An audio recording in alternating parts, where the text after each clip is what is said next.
Good evening, and thank you for being here. This conference was supposed to happen weeks ago, but you know, Iran had other plans. Some say Pulse of Israel was postponed for security reasons.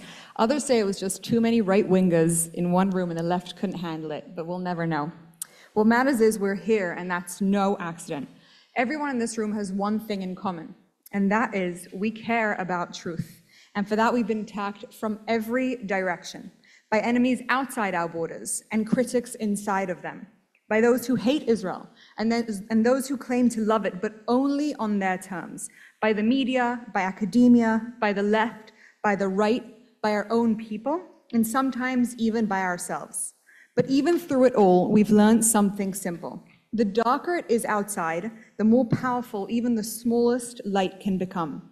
And that's our mission, to be that light, to carry it, to protect it, to use it, not for pride and not for politics, but because the Jewish people weren't chosen for comfort, we were chosen for responsibility, to show the world what morality looks like, to teach right from wrong, to walk through history not as spectators, but as a moral compass, even when it makes us hated.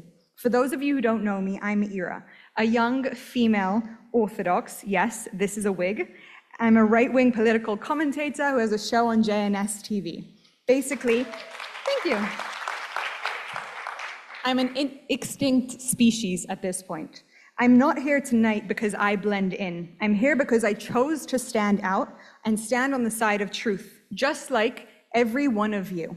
And in the words of Menachem Begin, there are moments in the life of a nation when silence is a crime and speech is a duty. This is one of those moments. This is not a room of spectators. This is a room of people who fight for truth.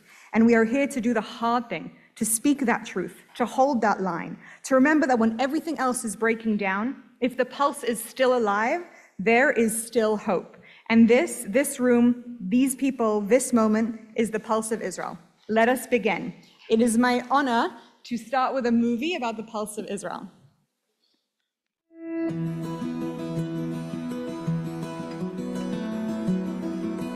Let's bring redemption, folks. It's up to us. God is waiting for us. Empower them and make them be proud Jews with the inspiring, politically incorrect truth about the Jewish people, the land of Israel, and yes, the state of Israel today.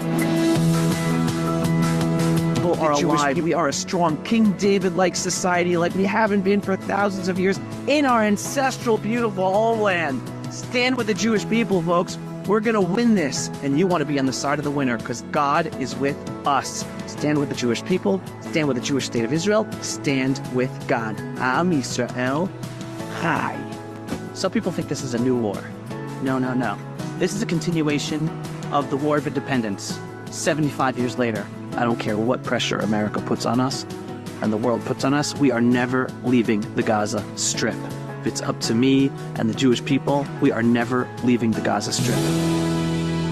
I am very honored to be sitting here today on behalf of the Yes Israel Project with Ruth Lieberman and Pulse of Israel, which is a project of the 12 Tribe Films Foundation, hosting Congressman Jim Let's Get It Done Jordan and Congressman Mike Johnson. Always a pleasure. Everyone who understands that Israel is our most important ally. I mean, I don't think that's overstating it for so many reasons. If everybody had the opportunity to take one of Ruthie's trips, to see this for themselves, it would make a huge difference. Well, it's a life-changing trip. That was our second trip to Israel. You have to go and be there in person and to see it, to really have your eyes opened as to what the reality is. Great to see you. It is a pleasure seeing you. Always great to have you on Capitol Hill. The Honorable Mike Johnson of the state of Louisiana has received 220 votes.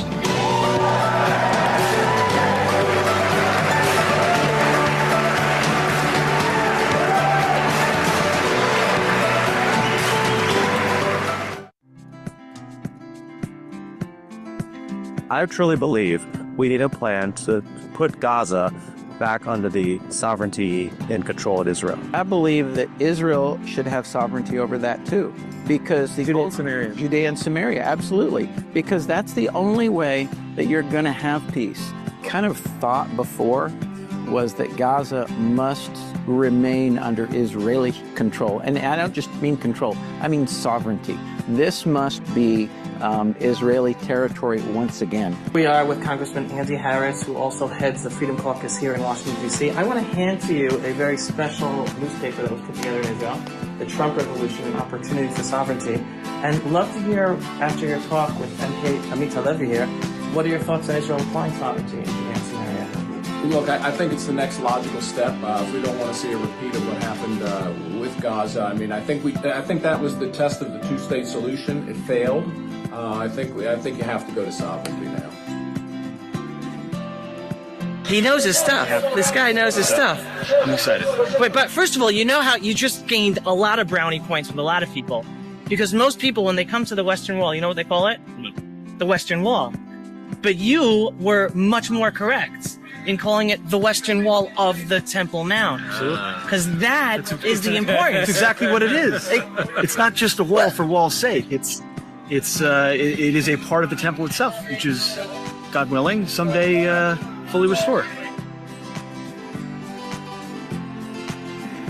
Playing defense is foolish. We need to get off this back foot and go onto the front foot. Not responding to the lies, not saying, why are you being so beastly to us, we're the victims here. No. That's playing on the territory dictated by the enemy. And it's to lose the argument before it even starts. What the Jewish world should be doing is proactively taking the enemy down. I think it is historic, and not everyone understands the full picture, because people are thinking that there are two different directions going on at the same time. One is a military direction and a reshaping of the Middle East militarily, and another is the economic direction, according to the new Trump economic policies. Live in Israel. Avi, thank you. How lucky are we to have him? Avi, thank you. You are a warrior.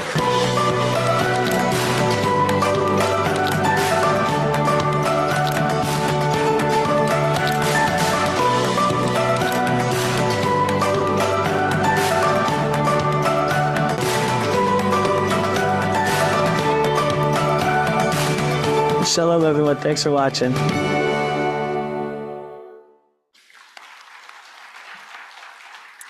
Avi Abello, the CEO and host of Pulse of Israel, is an organizational psychologist turned media entrepreneur.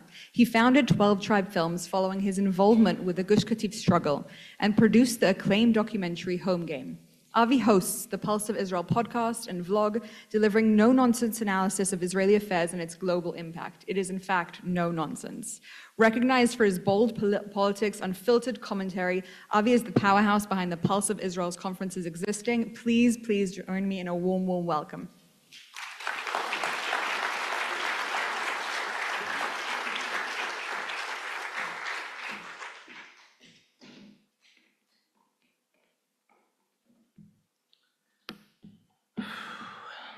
First of all, thank you, Meir, for that introduction. Thank you, everyone here today. Friends, all of Am Yisrael, all over the world, non-Jewish friends, all over the world. Especially, I want to make a welcome to Ken and Yura Abramowitz, SaveTheWest.com. Please give a warm round of applause.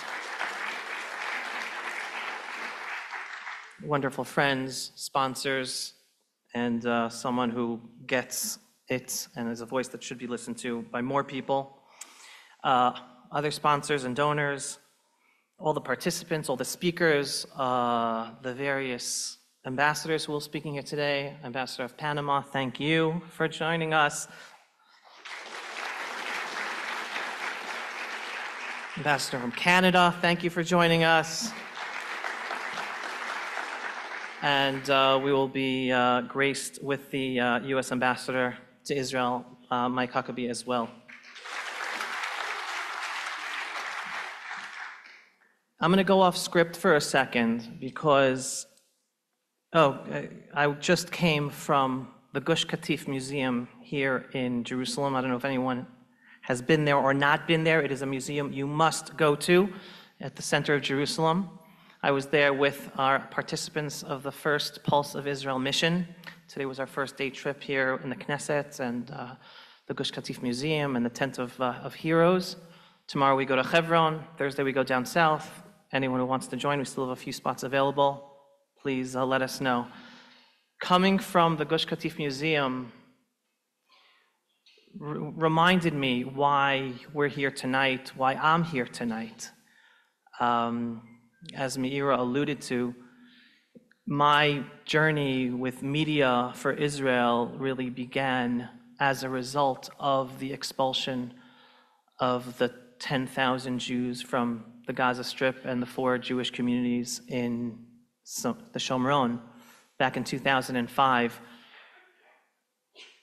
And I was brought back to those sights and sounds and feelings and pain, which many of us, I mean, I know I see faces here, and I know already back then we're screaming at the top of our lungs back in 2004 and 2005, don't you dare do this. This is going to bring destruction to the Jewish people. And I was also saying not only to the Jewish people in Israel, but it's going to lead to a rise of anti-Semitism. It's clear to me, clear that the world's seeing the Jewish state of Israel destroying Jewish communities, expelling Jews from their homes would lead to an uprising of anti-Semitism. If we're not proud about who we are and how we deal with ourselves and in how we look over and guard our own God-given land that was given to us for a purpose, for us to live here, then it's open season on the Jew all over the place.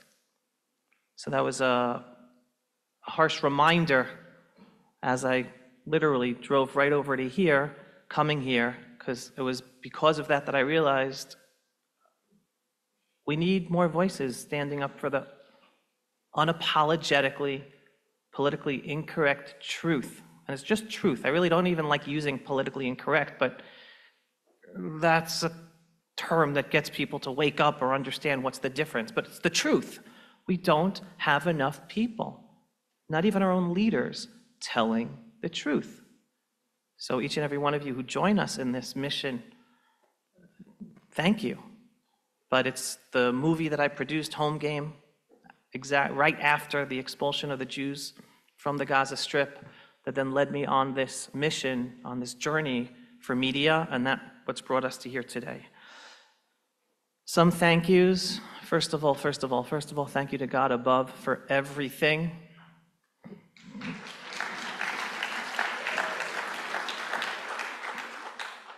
And yes, we say a blessing for the good, and we say a blessing on the bad. It's an important lesson, especially important to give over to children, but even adults have to internalize that sometimes. Thank you to the amazing staff of the Pulse of Israel and of Rachel Moore and More Communicated for putting all this together today. Thank you to my wife.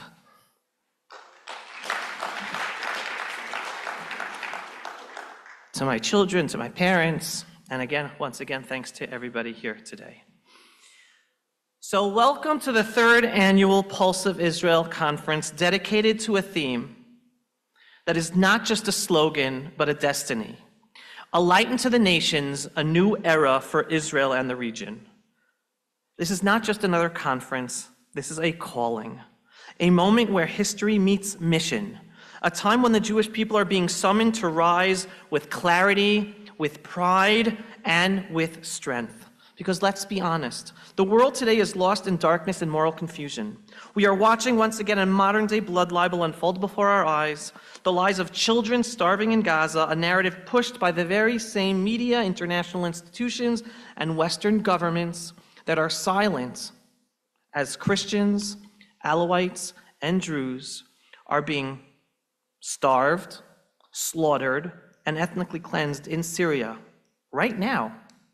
As Christians are being systematically wiped out over decades across the Middle East and Africa, and as our Islamo-Nazi enemy in Gaza turned their children, mothers, and grandmothers into human shields. Yet all the attention is on who? The Jewish state of Israel. The world sheds crocodile tears, all while turning a blind eye to the root cause: Islamic terror, rabid Jew hatred, the unholy Red-Green Alliance attacking the freedom-loving world, and a global moral collapse, all under the false banner of an invented Palestinian national movement. A truth that not enough of our leaders say.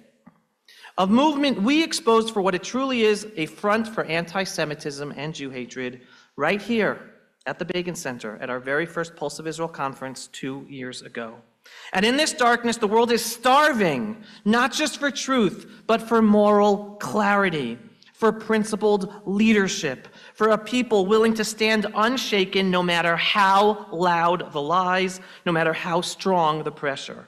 And that is where we come in, because we are not here to apologize for our existence. We are not here to beg for legitimacy. We are the sovereign Jewish nation back in our eternal homeland by divine promise, which we should not be embarrassed to say, by ancestral right, and by historic justice. This is not a time for Jewish survival. This is a time for Jewish leadership.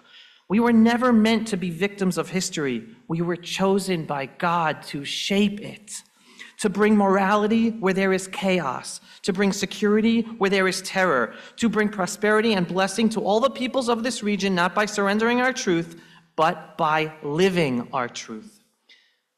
Friends all over the world, this is what the prophets spoke of.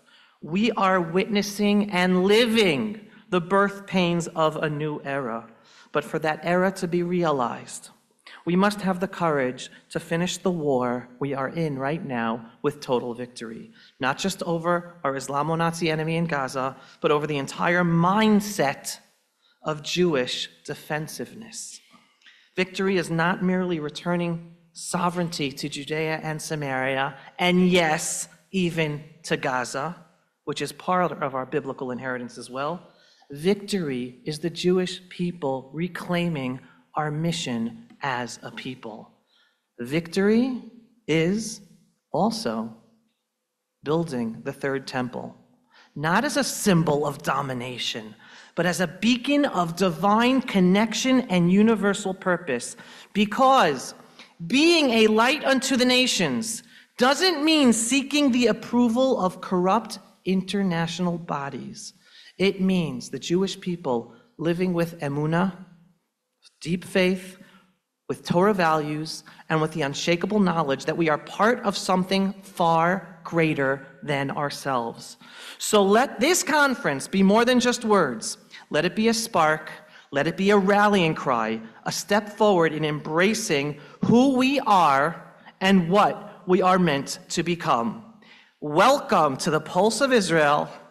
Welcome to the front lines of truth. Welcome to the destiny of the Jewish people. Am Yisrael Chai, let's get to work.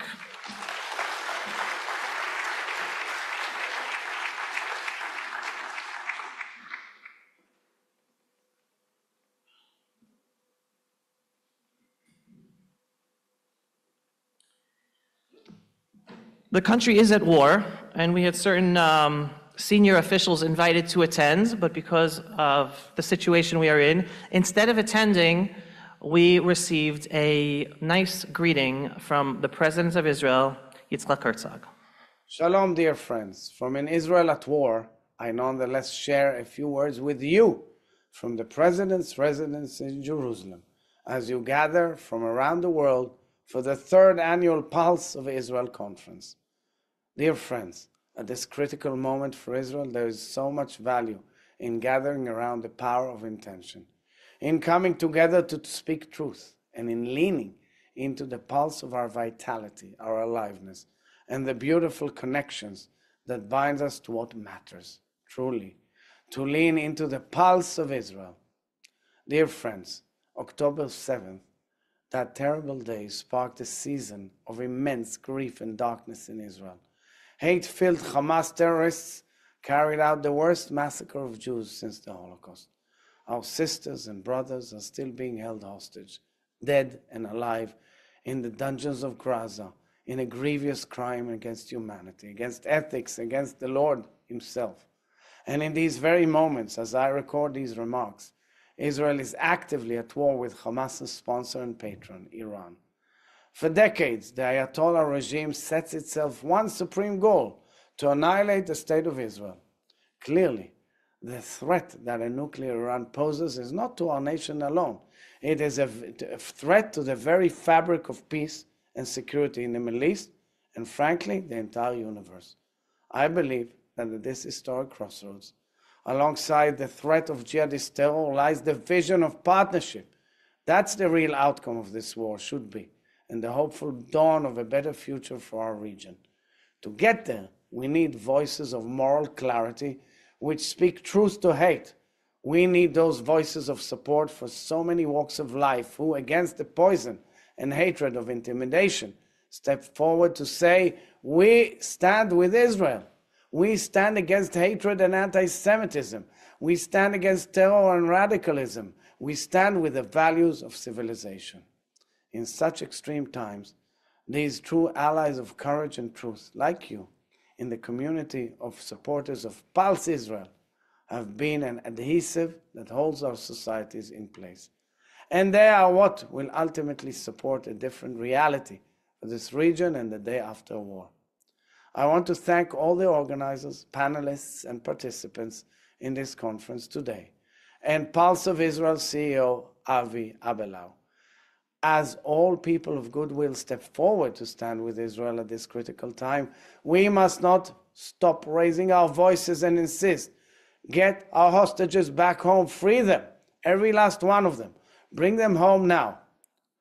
In conclusion, dear friends, may we know days of safety and peace in the spirit of the theme of this conference and Israel's deepest ambition to be a light unto the nations and a force of goodness in the world. Toda Rabba, and thank you all.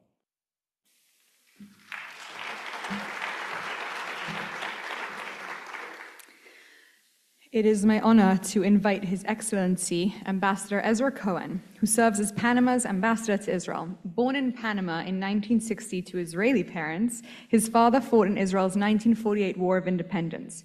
He brings deep personal and historical ties to Israel. Before joining the diplomatic corps, he led the Shevet Achim congregation in Panama. He held senior positions within the U.S. Department of Defense, including acting under Secretary for Intelligence and Security, and on a personal level is a close friend and mentor. Welcome to the stage, Ambassador.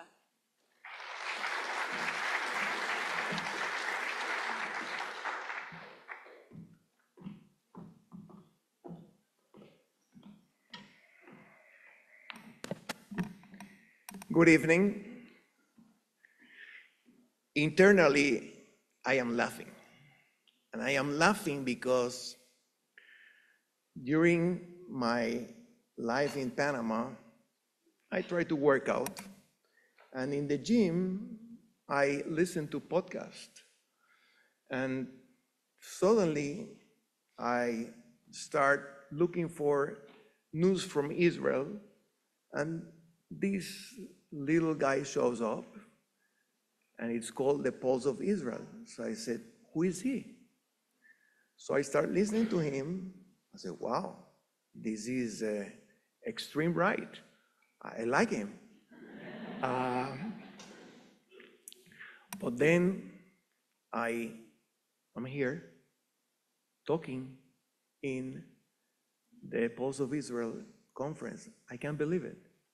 So thank you, Avi, for the invitation. I want to thank my president, Jose Raul Molino, who gave me this assignment. And I want to thank, above all, Hashem for giving me this beautiful opportunity to be here every day and learn about Israel and the Israelis. So I asked Avi what he wants me to talk during this conference. And he tells me, you know what? Talk about what you have seen in these 9 months as the person inside Israel for 9 months and seeing what is Israel from the inside. So Panama has an historic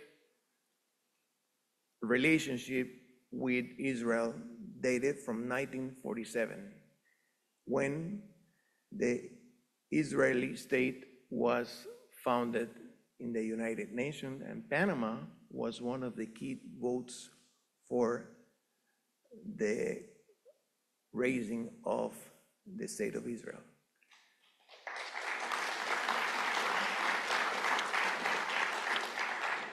Panama also was the entity that brought to Israel the 3 first planes from the Israeli army. The planes were bought in Czechoslovakia, and there was an embargo. So they had to use the Panamanian Corporation to change the certificate of origin, and US pilots from the World War I brought them here.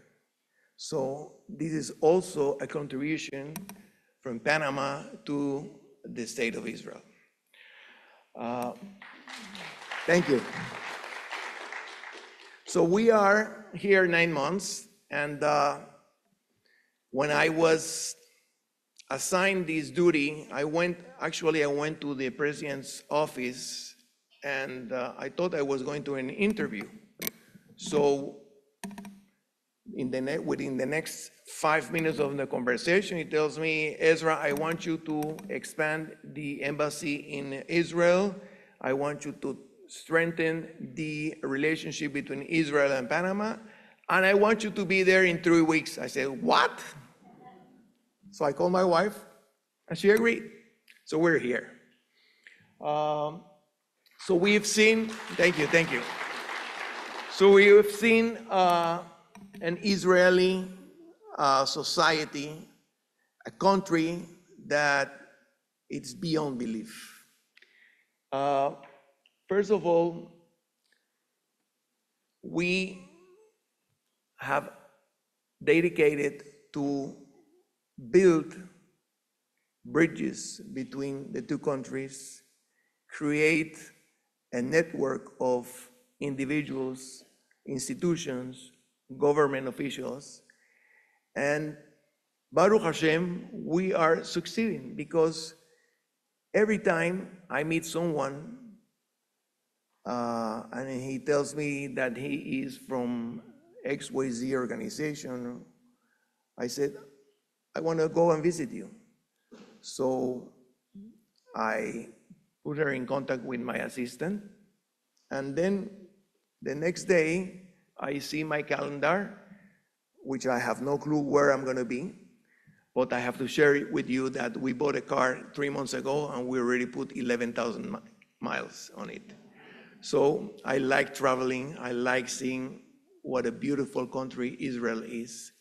And I like understanding the Israeli society.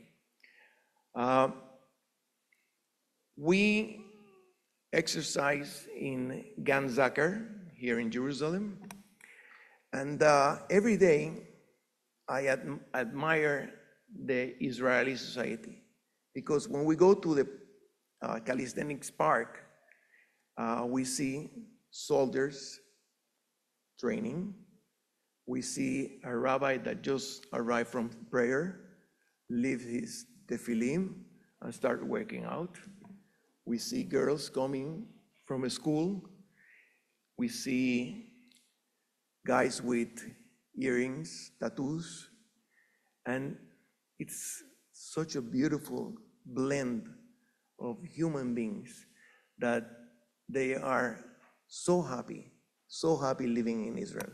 No wonder Israel is ranked amongst the top 3 countries where its citizens are the happiest. And I try to understand what is the reason behind this. So I start analyzing why Israelis are so happy. And I came to a personal theory that there is never a better feeling than when a human being gives. When you give, you feel good. And Israeli society is born based on giving. In the outside world, in the Golan, what is there for me? But here is what I can give. And I'll give you a couple of examples. My driver is taking me to a meeting in Jerusalem, and suddenly he stops. He goes into a trunk, he takes out his bag, and he goes to assist a lady, an old lady that fell into the floor. And within seconds, 20 people are surrounding this lady. Then I see a lady in the Judean hills, probably this size, pregnant, with a gun bigger than her size. And I asked her, what are you doing here? What do you think? What do you mean?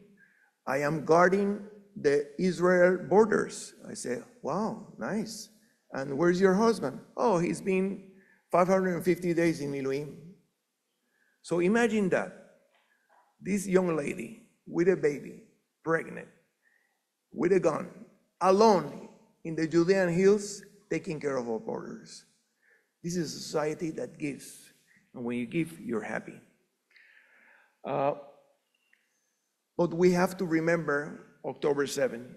And October 7, for us in Panama, was very dramatic. Why? There is a beach place called Playa Venado, where we have living there 250 Israelis. And they do surfing, yoga, Pilates, young people. And October 8th, they all take a flight. They want to join the war. And when one of them was not able to join the IDF, he came back to Panama. And then after 4 months staring at the beach and hearing about the losses and the incredible situation happening October 7, and the days after in the Gaza, he received a phone call from his friend that his best friend just got killed. His best friend happens to be Moshe Leiter, Alafa Shalom, the son of Yehiel Leiter, the ambassador of Israel in the United States. So he calls me up. At that time, I was the executive director for the Jewish community. And he tells me, Ezra, we have to do something. So we met and we came up with a program which we called the Leiter Way. And we brought a group of soldiers directly from Gaza. This is 4 months after October 7, for a mental illness program in Playa Venado, where we brought doctors, we brought psychiatrists, psychologists. We gave them Pilates, yoga, for a week time. The last night, they were all sitting surrounding a fire, and they start crying like babies. So we were told that they brought all their fears from inside out during this week. But the next day, they were ready like lions to go back to war. And we did 7 missions like that. Each mission cost us $50,000 to the Jewish community, which we were so honored to be able to participate. We also did 2 missions out of the Lebanon war. So that was our tiny contribution to the October 7 massacre.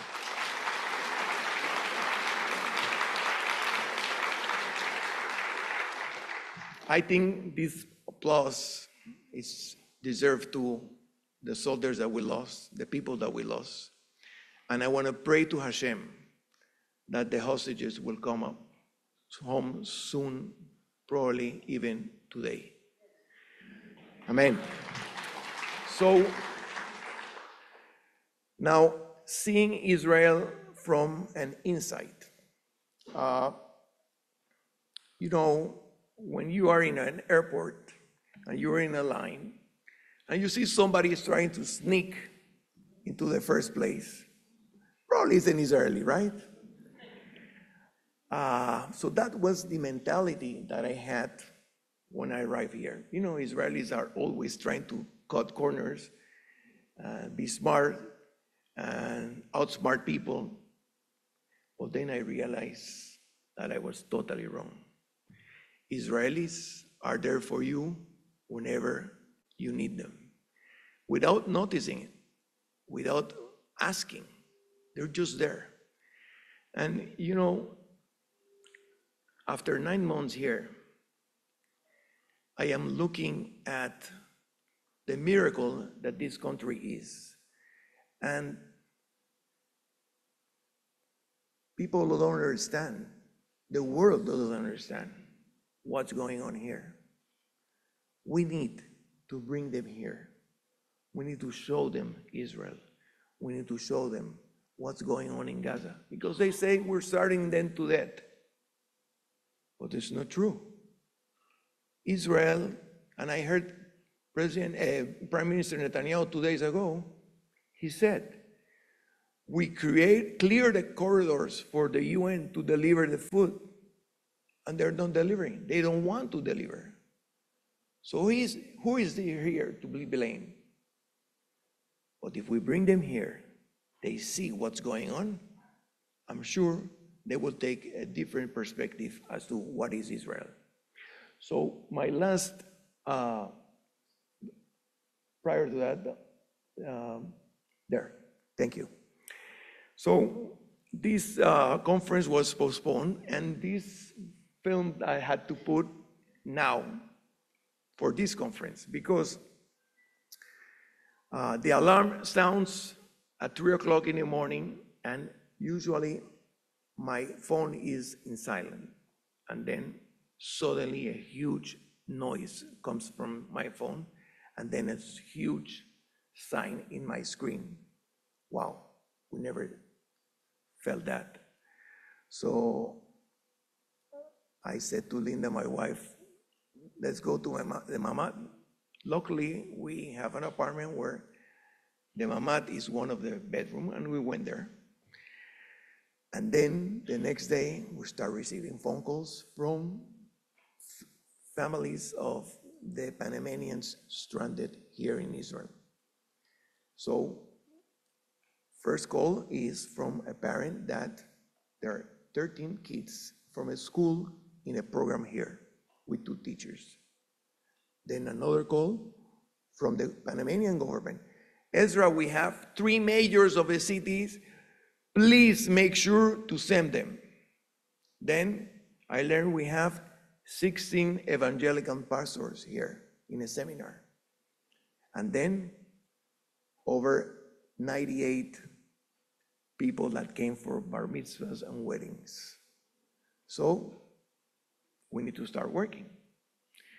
So I have no clue of what is the evacuation. I just knew that I have to do something about it.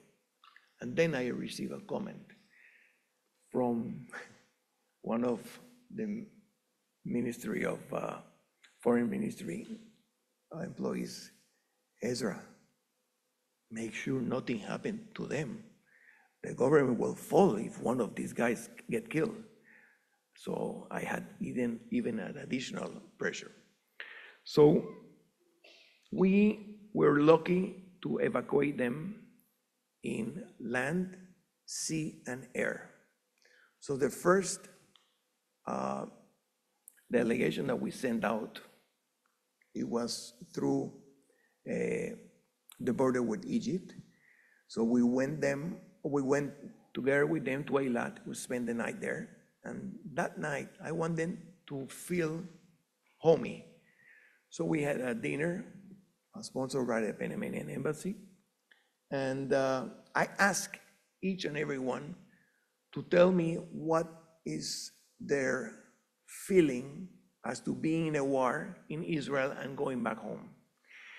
And it was very interesting comments, but there was a particular comment from a pastor that he told me, Ezra, if I will be in Panama and I hear that Israel is at war, I will never dare to come here.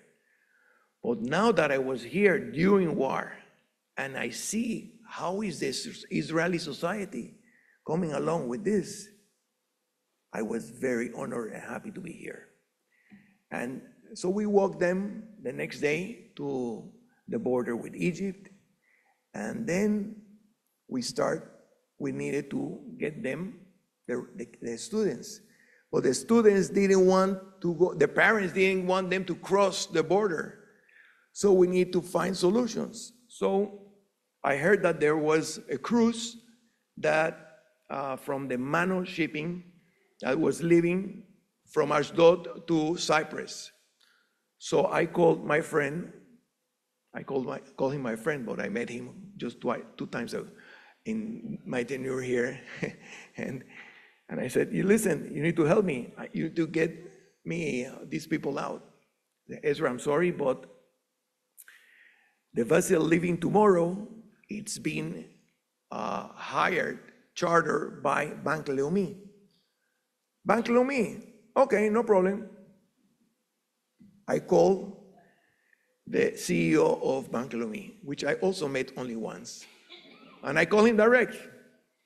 And he listens to me and he says, okay, don't worry. And this is my favorite expression here in Israel. Ani oloroto alakav. I will put him on the line.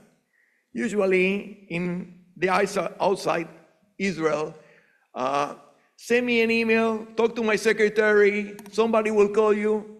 He called his COO and told him, make sure the Panamanians are leaving in the vessel tomorrow. So we were able to leave, to send 8 people. Then, same thing happens, El Al. Well, no, before we chartered 2 private jets to take the kids to the Cyprus airport. And the airport in Israel was shut down. There was no way to the 2 planes to leave. So I called my friend in El Al, which I also met only once. And he told me, okay, don't worry. As soon as the airport opens up, I will be able to get you some seats. And then we were able to send everybody home. And our president in Panama has a weekly TV address to the nation. And he was talking about the Panamanians stranded in the airport in Israel, and that he had no clue that there were so many Panamanians visiting Israel. And he said, and thank you to Ambassador Ezra Cohen for a great job.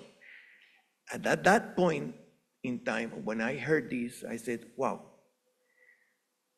I was so lucky and so blessed by Hashem that I was able to send them all with no fails, with no accidents.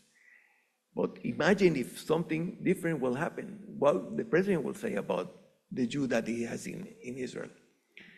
So, you know, as a Jew and carrying a kippah, it's a big burden. So I try to do my job, first of all, with all my heart, with all my emotions.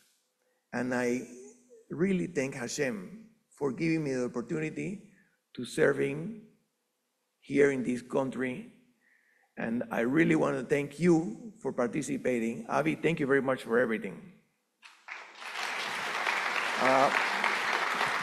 Avi, we brought you a gift from Panama. So come here, please.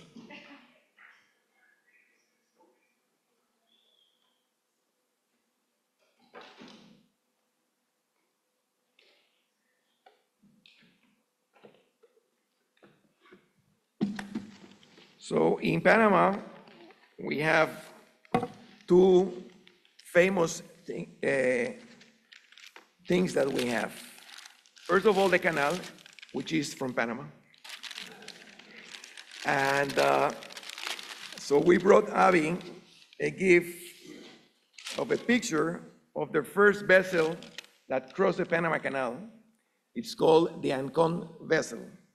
And it's, I wrote Avi a special message, which is, like the Panama Canal, may our partnership continue to build bridges of cooperations, opportunity, and peace. Thank you very much. And then, Panama is also famous for its coffee, but not just a coffee.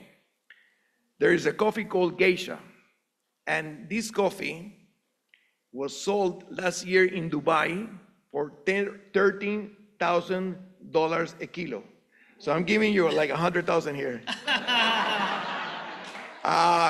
So the geisha is why it's so expensive, because the geisha, it's a bean that is very fruity, and the Asians they don't drink coffee because it's too bitter. So this geisha, it gives them a flavor similar to a tea.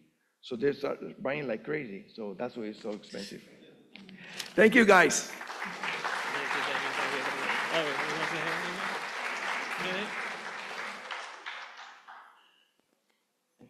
You're welcome.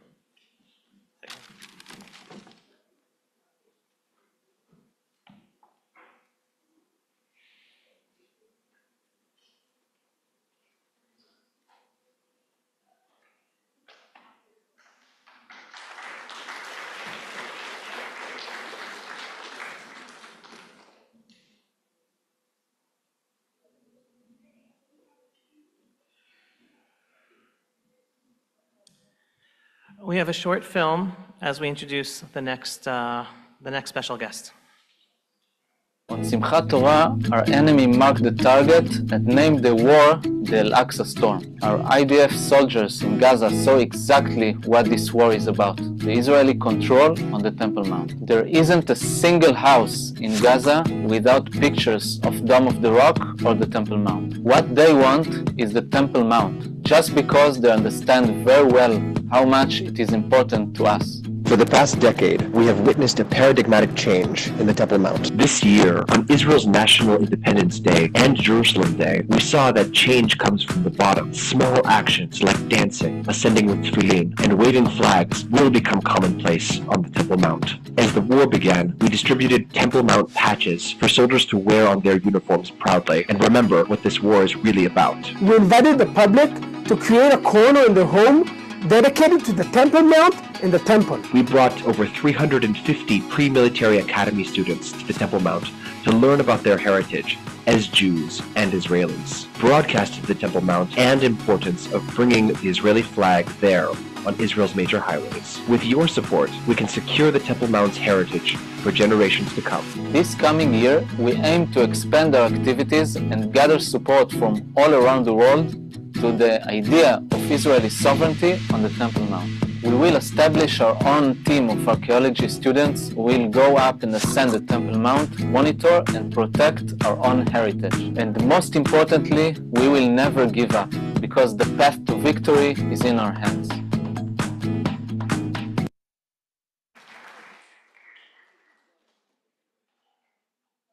Tom Nisani, I am blessed and honored to call him a friend, and he started a movement. And as you just saw today, and understanding the importance of that movement, doing so much to bring the Jewish people to be claiming our place and our mission as a light into the nations, allowing as many people as possible, religious and not as religious, all types of Israelis and not only Israelis, to embrace their heritage and understand more about the importance of the Temple Mount, and really bringing people up there to not just learn about it from a textbook, but learn about it halachically permissible with their feet. It is a pleasure to invite up Tom Nisani.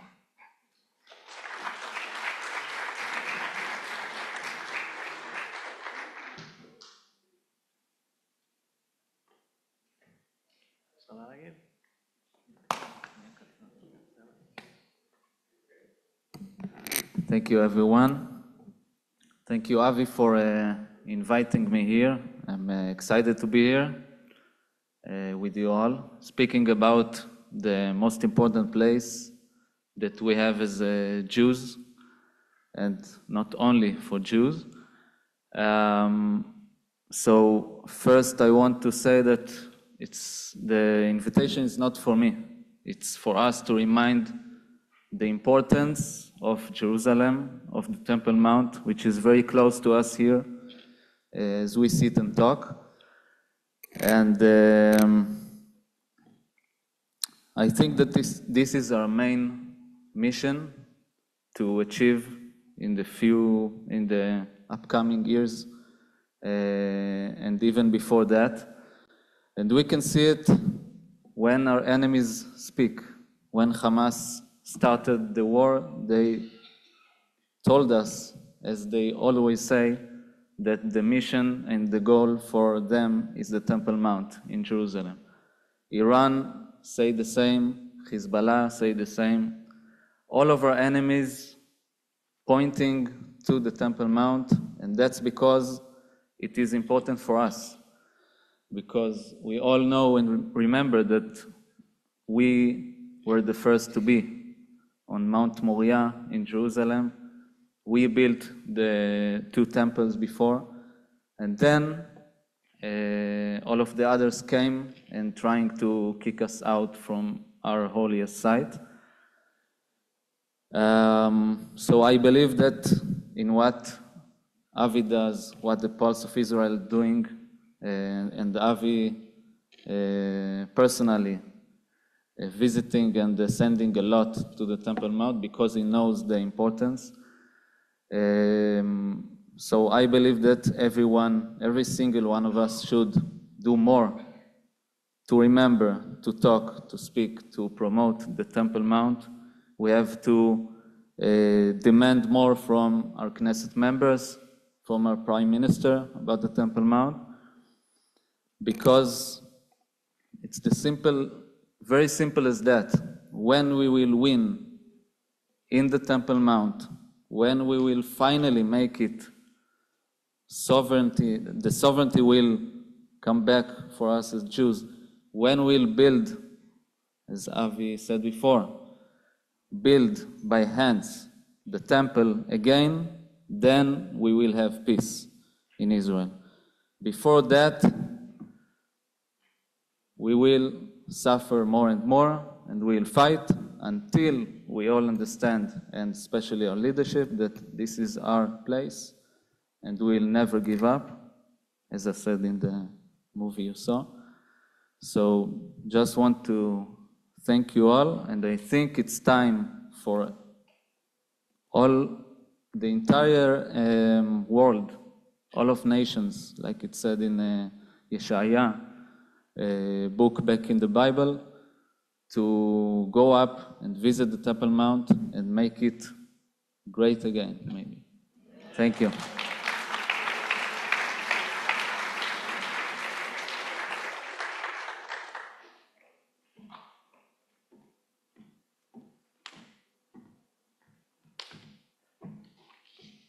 Thank you. Our next speaker, Ken Abramowitz, founder of SaveTheWest.com, is a serial entrepreneur and investor in healthcare and national security. A co-founder and managing general partner of NGN Capital, he previously served at the Carlyle Group. In 2014, he launched the SaveTheWest.com platform, analyzing threats to Western civilization, where he also hosts a podcast. He chairs Citizens of National Security and delivers lectures worldwide on threat assessment, national values, and Western resilience. Welcome, Ken, to the stage.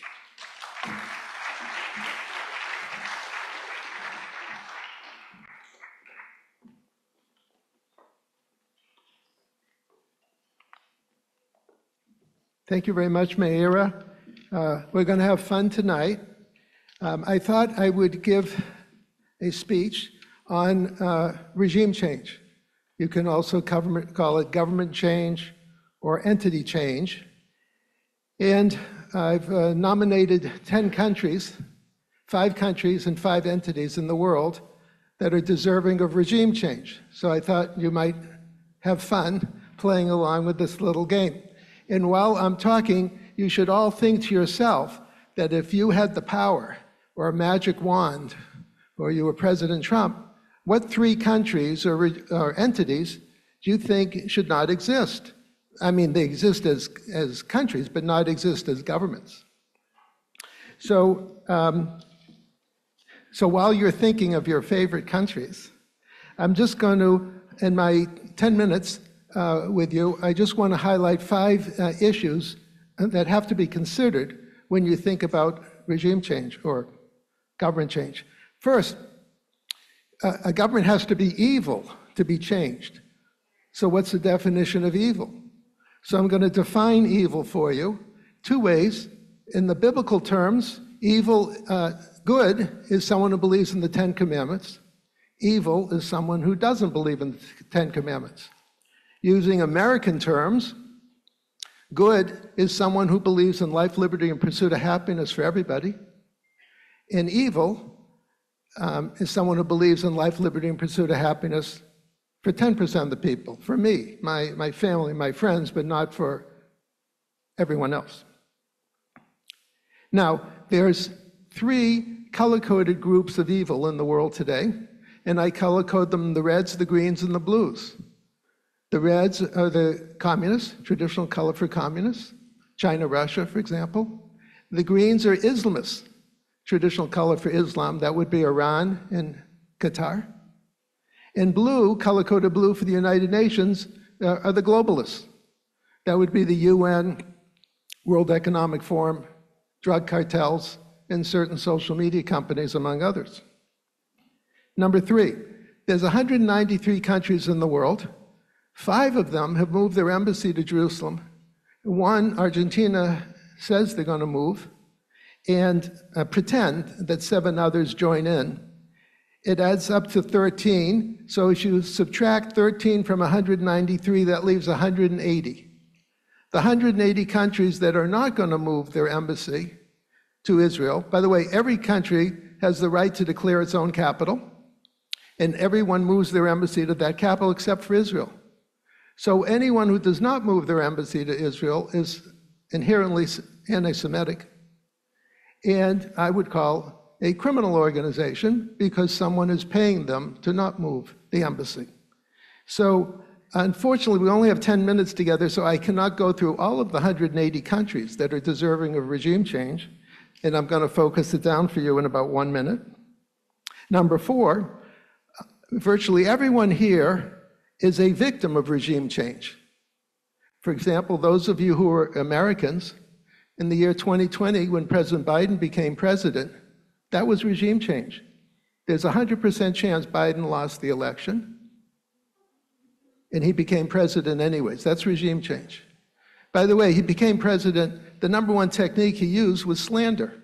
And right now, Israel is a victim of slander or blood libel, so you Israelis know what that's like. But we as Americans went through this in 2020. Now, those of you who are Israelis, you also are victims of regime change. Roughly in 1995, President of the Supreme Court, Aaron Barak, illegally made the Supreme Court superior to the elected officials. That was regime change. So both America and Israel were victims, Israel still the victim, of regime change. So I just thought you should know that in case you forgot. And number 5, before I go to my list, I'm not discussing boots on the ground regime change. I'm not discussing what happened in Iraq and Afghanistan. I'm talking about non-boots on the ground regime change. And we saw that, for example, in 1982, President Reagan signed an executive order, it was secret at the time, to call for regime change in the Soviet Union. 7 years later, Soviet Union fell. So now, here we go for the top 10 candidates that don't deserve to exist as countries. So, number 1, if you couldn't guess, Iran. Iran is an Islamo-Nazi death cult, has no reason to exist. It's a menace to the world, a menace to its own people, and that's my number 1 favorite. And I think that government will be gone before the year is over.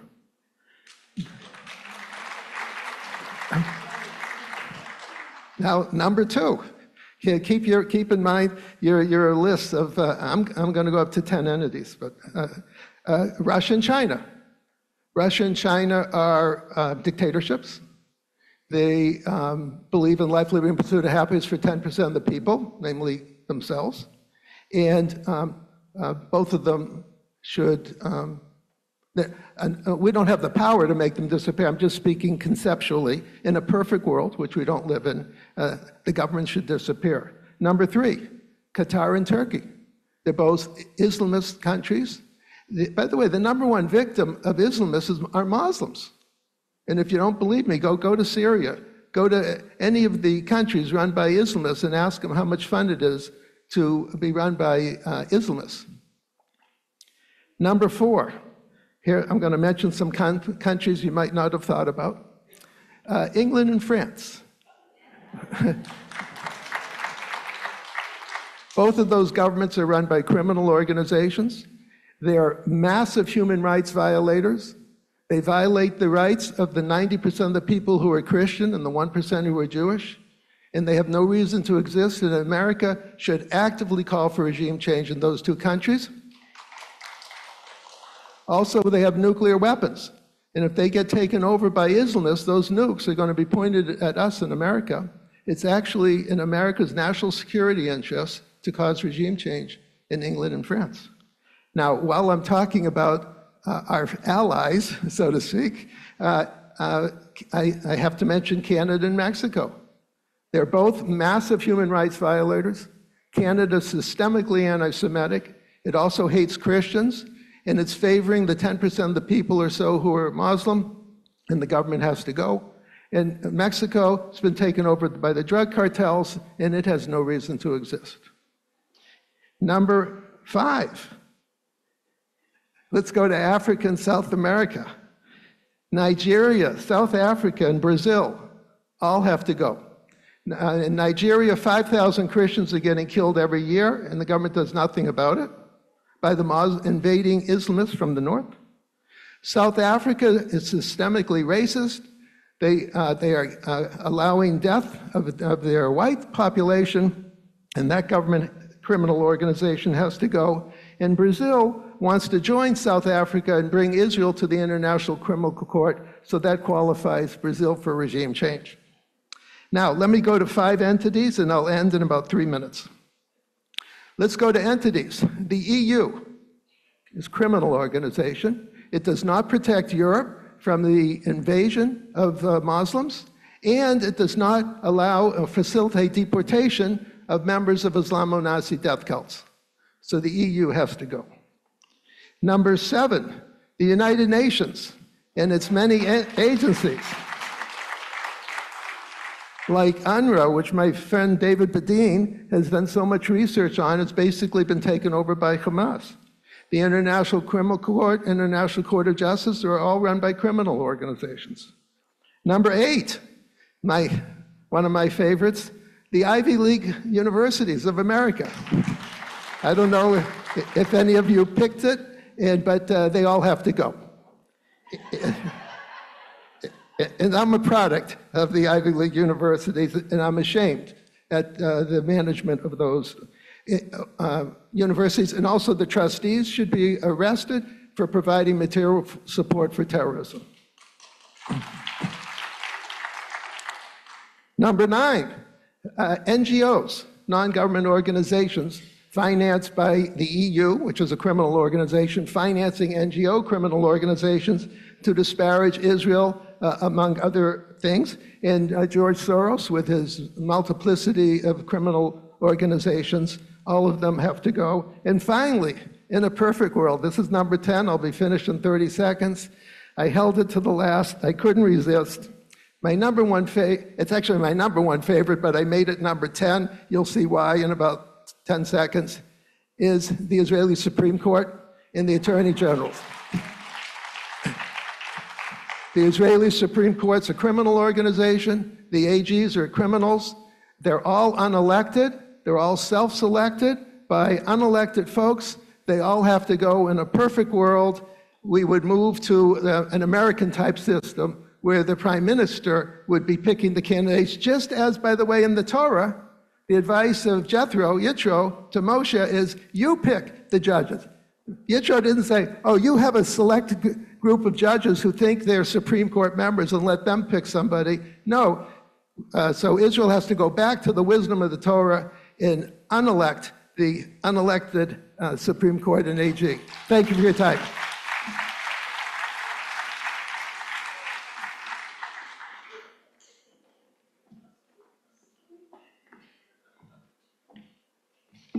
Thank you, Ken. For our final speaker before the break, and then we will have ambassador and award the prize, Rowan Osman. Rowan is a Syrian-born, German-based activist, content creator, and writer who advocates for peace and dialogue between Arabs and Israelis. Raised in Lebanon and educated in Germany, she studied Islamic and Jewish studies at Heidelberg University. Her journey from being raised in an anti-Semitic environment to becoming a self-described Arab Zionist has inspired her work with organizations like Sharaka, the Center for Peace Communications, and the Aseret movement here in Israel. Rowan is the CEO of Brit Shalom, an upcoming virtual platform designed to connect Israelis with Syrian and Lebanese eager for peace in the Middle East.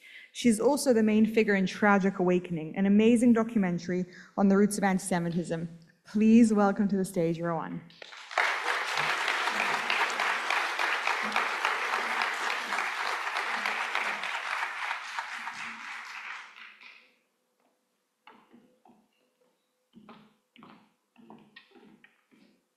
Good evening, everyone. I was wondering why they have a chair. It's for my bag. How thoughtful of you. So I'm going to try to keep it under 15 minutes. And I am under pressure because many in the crowd have already heard me speak several times. I don't want to bore them. So I'm going to do it differently this time. This conference is titled Israel, a Light unto Nations.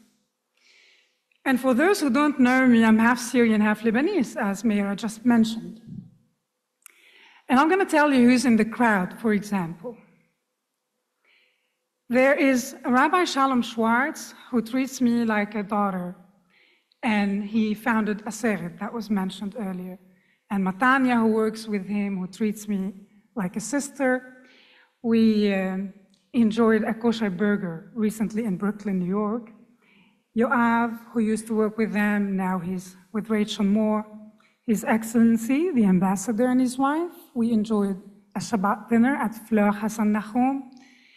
Avi, Rachel, who hosted me in Neve Daniel for Shabbat, where we had just a small group come say hello to me. They ended up being 74 over Shabbat, Rachel. There is Sarah Sassoon here, who listened to me many times. She's like a sister. I've been hosted by her so many times in Katamon. And the list goes on. There's Nancy Pomegranate. The first time I celebrated my birthday, I don't normally celebrate, but I did last year in Tel Aviv. She hosted me.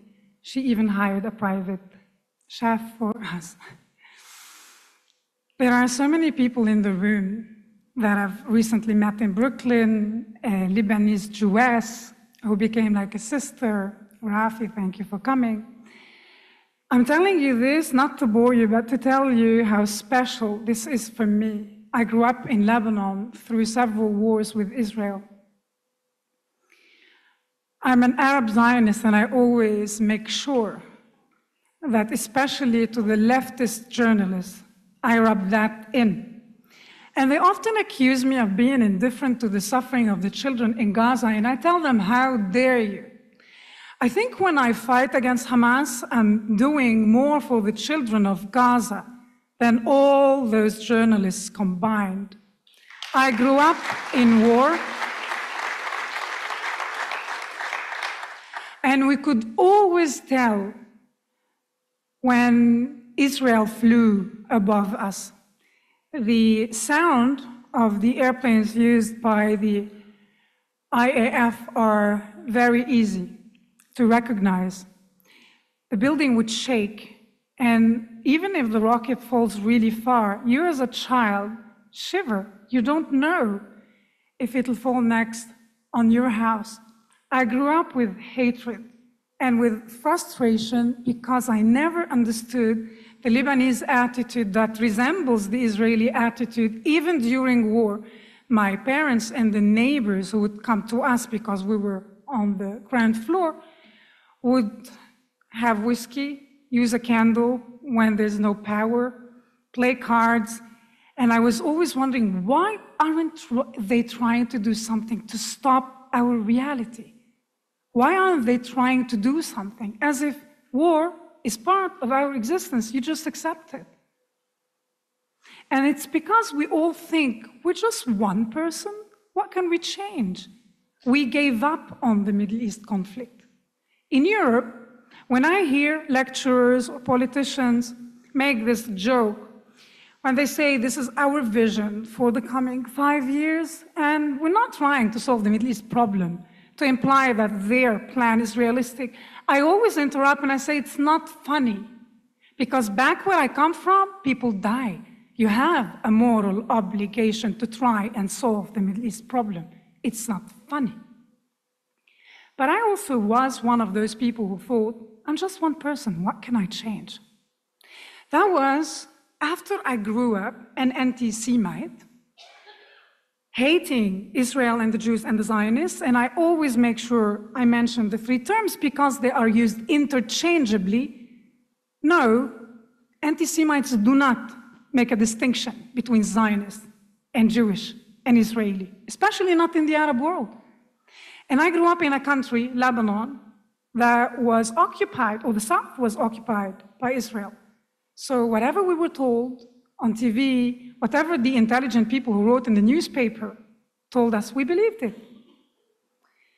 Nobody told us that for more than 10 years, Yasser Arafat and his gang and every leftist around the globe who sympathized with the Palestinian cause, from Germany to Italy to Japan, abused Lebanese territory and repeatedly sent terrorists who targeted Israeli civilians. After more than 10 years of Israel exercising or trying restraint and giving diplomacy a chance, the Israelis opted for a military action to create a buffer zone in the south, something Israel was trying to create recently.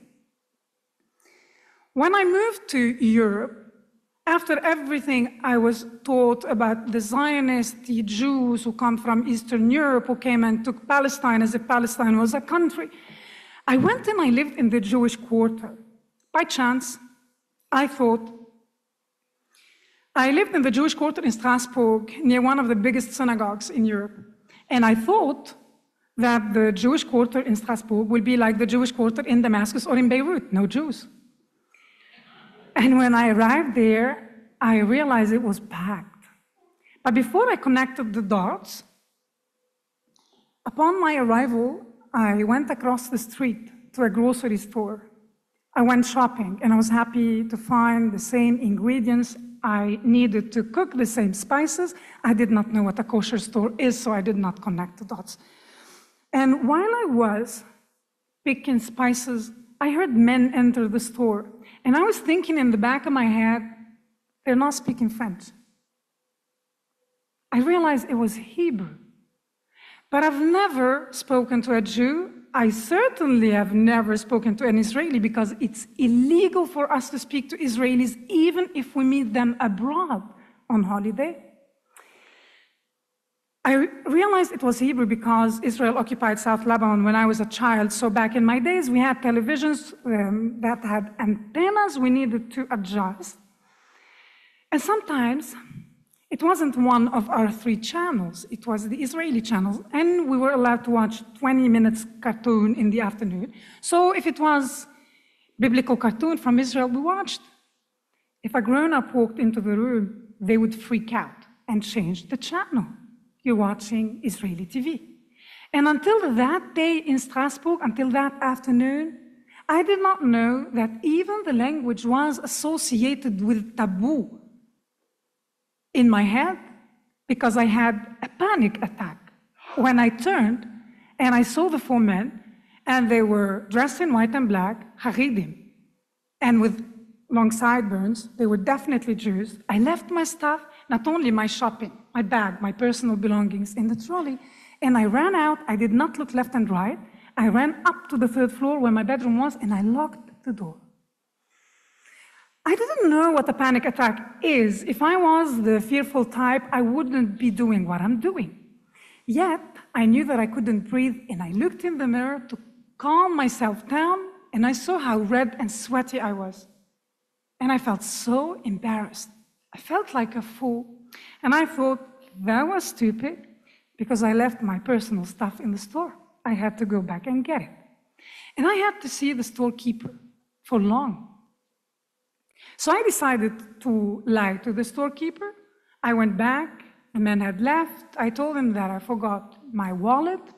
I continued shopping as if nothing happened. I went to pay. The storekeeper asked me, "Where are you from?" And I thought, well, now he's going to have a panic attack. I'm half Syrian, half Lebanese. When he insisted the Middle East was not enough for him, and he asked me, "How long have you lived in the neighborhood?" I told him I just arrived today. He knew what happened. He knew that I was lying. He looked at me, he smiled, he connected the dots faster than I did. And he was pleasant. We had a chit-chat.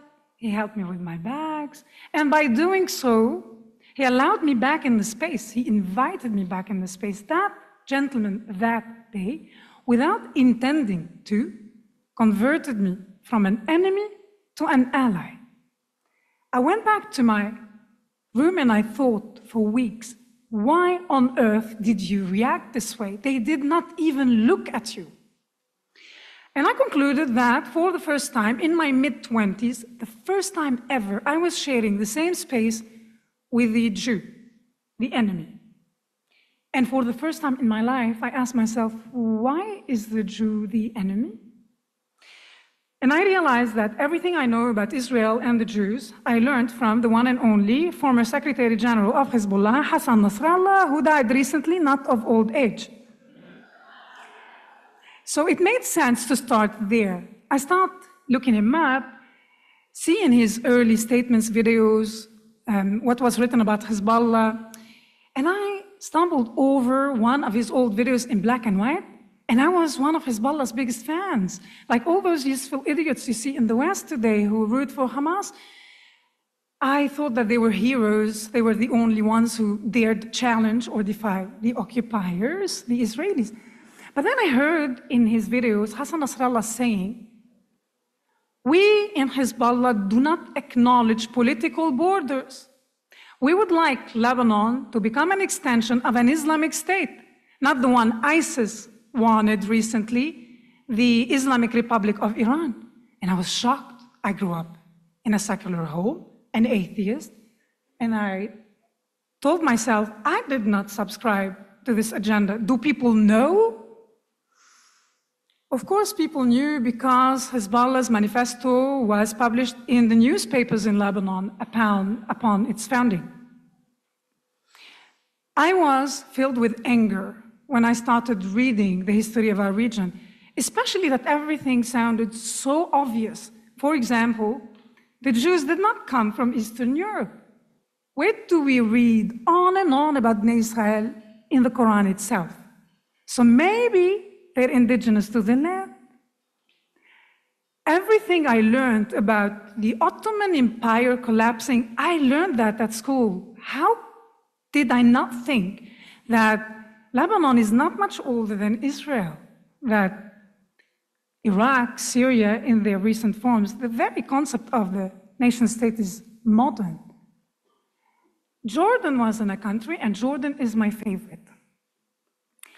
Before I talk about Jordan, I conclude, I'd like to tell you that I make sure I tell this story about the storekeeper, especially to youngsters, to the young Jews in high schools, at universities. And I tell them, whether you're religious or not, whether you keep kosher or not, whether you know what a challah is or not, and I met those teenagers in California, you are an ambassador of the Jewish people. Because we are human beings and we tend to generalize, people will judge the entire Jewish people by the way you behave. And that man in the store, that storekeeper, transformed the trajectory of my life. And I went back to the Middle East and I tried to tell them, to share my discoveries, and they were all obvious. People were not interested. especially that the Middle East conflict is very complex. Nobody wants to spend days or months reading about the history of our region. So I gave up and I thought, I'm just one person, what can I do? I went back to Europe and I exercised soft diplomacy, something the West really likes. I worked with Israelis and Americans on Holocaust education. This is the way to cure the world from anti-Semitism, although I disagreed. I always thought that they lacked the sense of urgency. They did not realize that while we celebrated the historic signing of the Abrahamic Accords, the counter-camp, the so-called axis of resistance, which resists modernity, was plotting to disrupt, to obliterate every bridge we built. Until October 7th, until I watched the videos filmed and shared by Hamas, and as a woman, as a mother, that shook me to my core. And I realized it doesn't matter whether we're one person, no matter how small you are, you are able to make a difference. For me, the difference, the calling in my heart was to come to Israel. To come here, to go to the Kotel and say, Hineni, I responded to the call in my heart. Now what am I supposed to do? Since then, just by being vocal and stating, condemning Hamas in public, and saying that I side with Israel, I became a public speaker, spoke around the world, including Panama City, and I do make a difference. I'm not telling you this to brag about my power, because we need you to roll your sleeves up, because we are dramatically outnumbered. What we have on our side is quality. Quality, we bring quality versus quantity. We are dramatically outnumbered. This is why we need everybody to roll their sleeves up and try and contribute and push against this tide of anti-Semitism. When we talk, just concluding with the last notion, my favorite country in the Middle East, Jordan. What brings me together with many of those Jews who treat me like family, who are indeed a light unto nations, because they did transform my life, and I hope I touched them in a way. I do have a family. Those friends I have here, and many others I have not necessarily in this hall, treat me like family, not because they want to pamper me, because this is who they are. And I support Israel, and I learned a lot. I spoke to thousands of Israelis, and I'm not exaggerating. I traveled around Israel. I always avoided going to Judea and Samaria until this friend, Gedalia, tells me, come. Would you like to visit a settler family? This is like a topic I avoid because this is volatile in Europe. But I had the feeling that I had to go. And I went there and they showed me around. And after that, when I was looking at the Jordan Valley, I was thinking, from now on, I'm no longer apologizing. If you have the right as a Jew to live in Tel Aviv, you definitely have the right to live in Judea and Samaria. I do not even understand what the discussion is about. So I say out loud, the Palestinian cause was liquidated on October 7th. They're doing, not ours. They opted for terrorism yet again. But this time, it was the last time. And it's up to us to ensure it is the last time. And for Israel to prevail, for Israel to avoid another October 7th, Israel has to become whole. I don't say this because I'm bigoted and I hate the Palestinians. It's because I care about the children in Gaza that I say this, because they've proven unfit for governing, unsafe for their own children, and it's about time the world reminds them of what we mean when we say Palestine. The British mandate of Palestine was already divided. 78% of the land was given, gifted, granted, carved up, and made Jordan. They could have called it Palestine. They called it Jordan. And it bothers nobody on planet Earth that the royal Hashemite family stems from the Arabian Peninsula, from today's Saudi Arabia. It bothers nobody on the planet that they received such a big chunk of land. What bothers me is that if you read their history, You find no achievements. What is the innovation? What is the added value they brought to the Middle East? Yet, Queen Rania has the audacity to lecture Israel on the morality of the war in Gaza while they refuse to receive their own people, to rescue their own people. Please look up what happened on May 13. 17 children, Gazan children, were returned from Jordan to Gaza. Their parents gave interviews to the CNN, to the BBC, crying, begging the Jordanian government to allow them to stay. One said, my 5-year-old daughter just had an open heart surgery. I do not know if I have access to medication. If I need it, please allow us to stay. They were returned. So do not allow anybody anymore to step on your feet, to push you in a corner, and remind your children as well of what we mean when we say Palestine. Thank you so much for listening.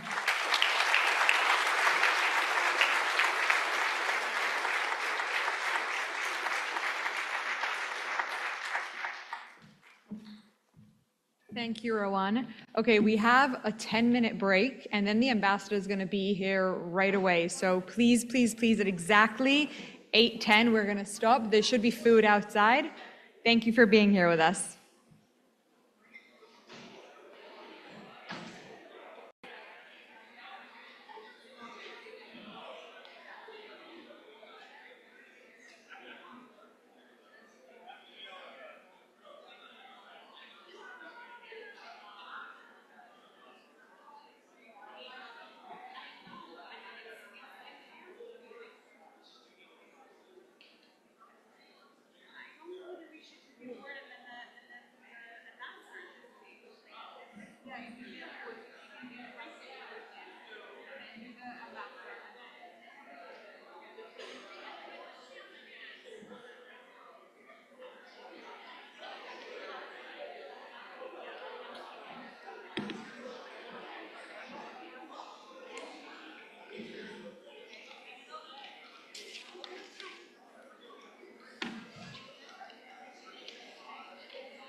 He said to start the film and then do Lizzie.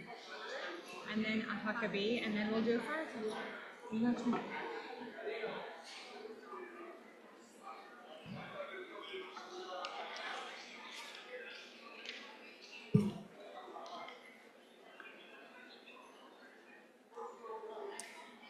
Okay, it's 8:20.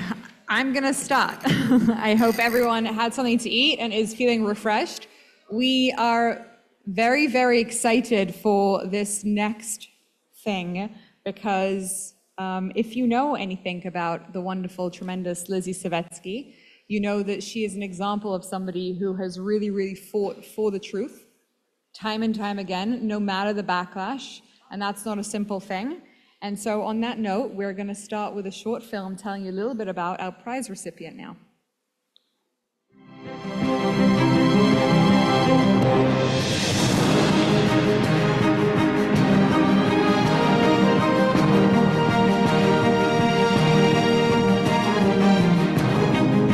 There are a lot of Jews who've started using their voice, become influencers, standing up for Israel, but not all of them have gone to the length of really saying the politically incorrect truth that needs to be done. You're one of them. You're one of them, and you've stood out for me and for others. I know you've stood out.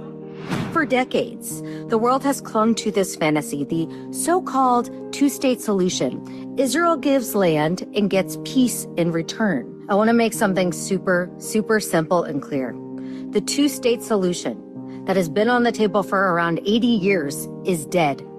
Anyone pushing for that is enabling the next Hamas on October 7th. Israel was attacked in the most barbaric way since the Holocaust, and still people's reaction to that is, we need a Palestinian state.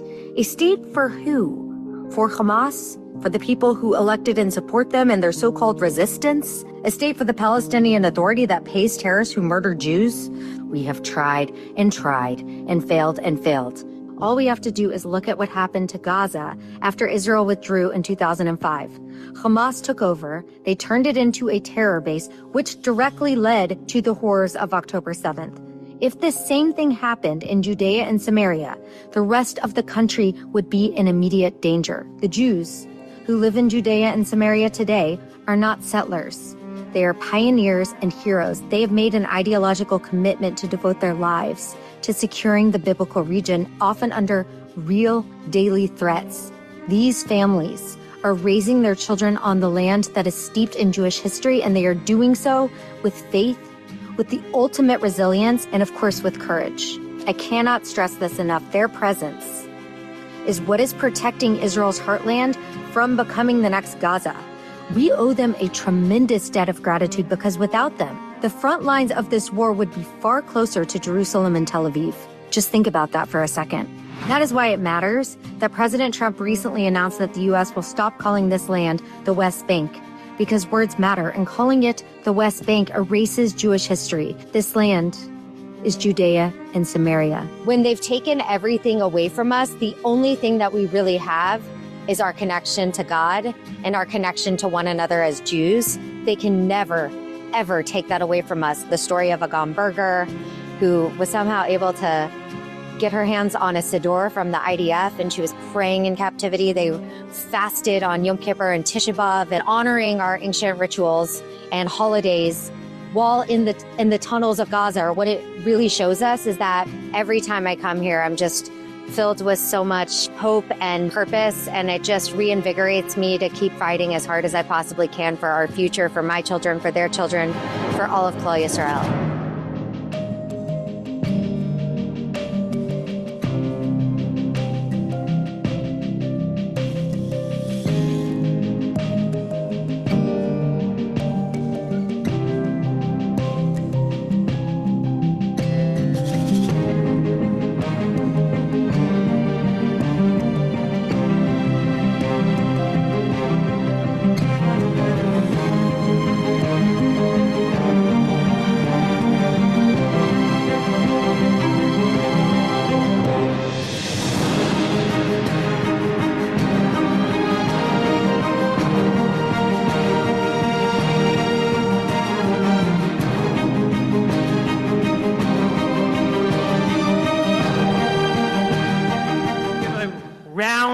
Of applause for Lizzie Savetsky.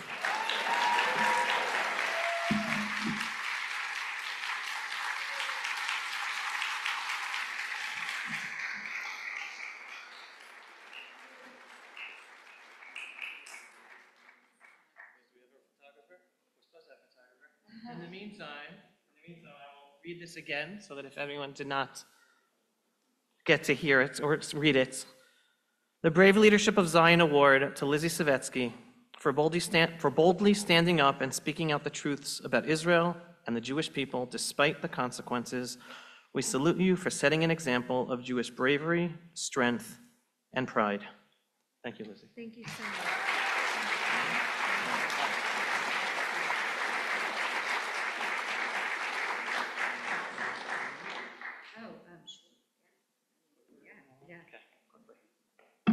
I know I'm going to be speaking more later, but I just wanted to say thank you.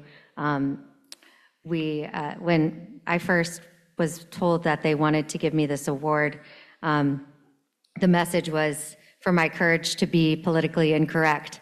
And I never thought that I would be rewarded for the things that have caused me so much pain and loss in my life, but I will continue to fight the good fight no matter the consequences, because this is not about me, this is about all of us and our future. And I'm so humbled and grateful. Thank you. Now we're going to have a fireside chat with Meira and with Lizzie. Hey, want me to, hold on.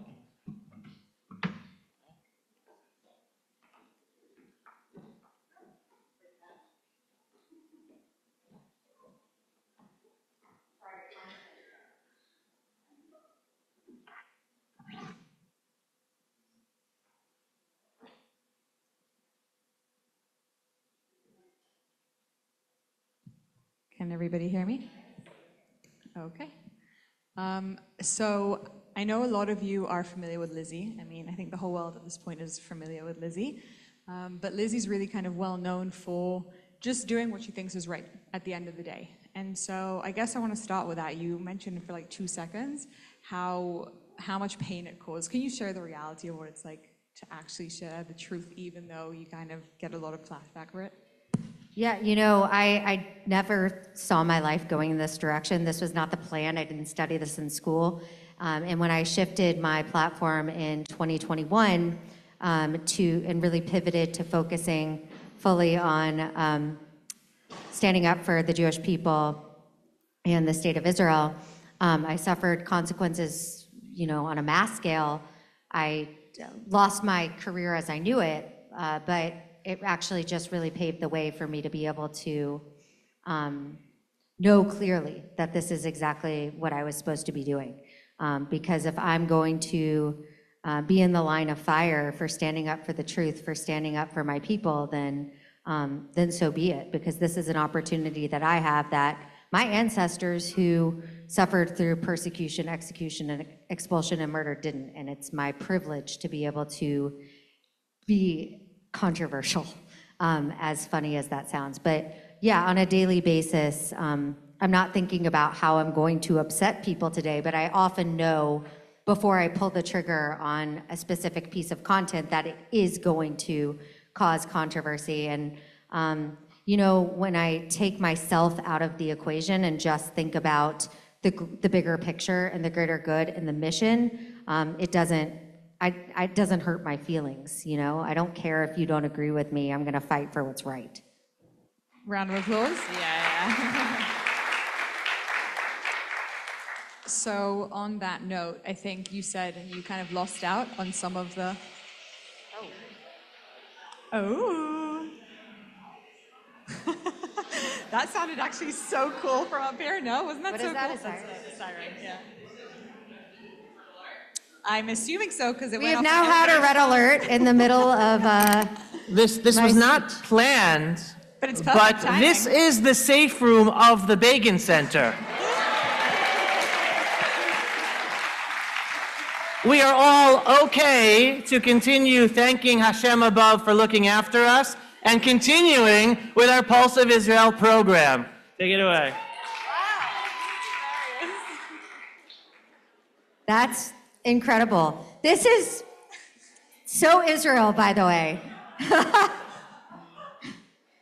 Thank you. I'm in the middle of, speaking and receiving this award, and it brings us back to reality. This is why I do what I do, because we are constantly in the line of fire, and I don't care if people don't want to be my friend or don't like my message, because our lives are on the line.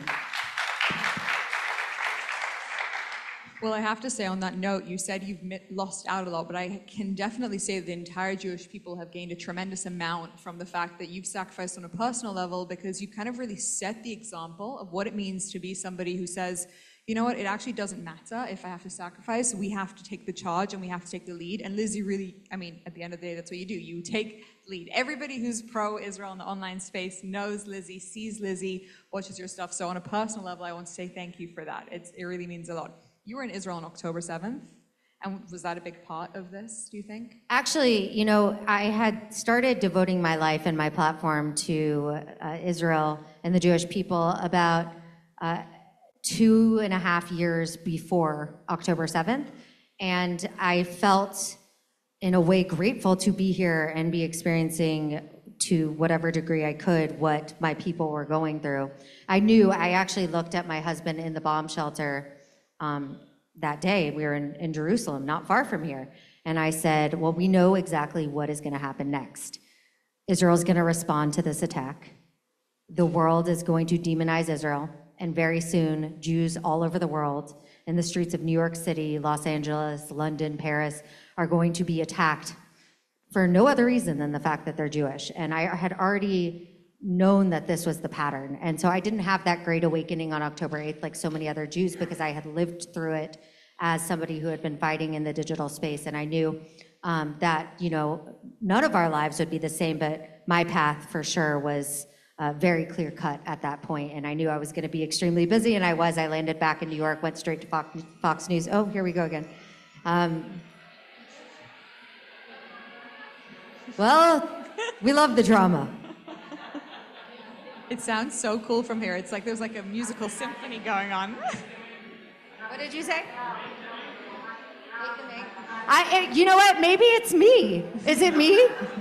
How many sirens have you been in? Is it the Houthis? You know what they say in Israel, if it's the Houthis, it's fine. No one cares anymore about the Houthis. This is hilarious.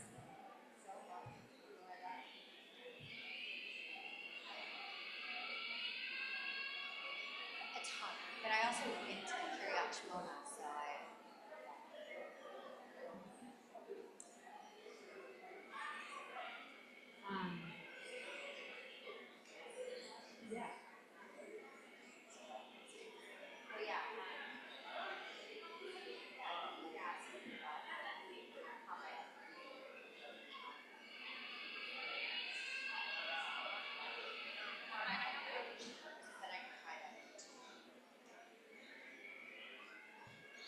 Should we keep going despite this noise? Yeah, okay, fine. Okay, let's do this, guys. No Houthis, no Iran, no nothing. We're gonna make this happen. Okay, so for those of you who are unfamiliar, Lizzie actually has a really interesting background. Lizzie, could you tell us a little bit about what in your upbringing brought to this? Is that my baby? That's my little baby. I love it. I mean, I understand. So I grew up in Fort Worth, Texas, and I know that Ambassador Mike Huckabee is here with us, and we actually connected over our Fort Worth connection. And thank you. I just have to take this moment to say thank you so much for being our greatest ally. It truly means the world to me.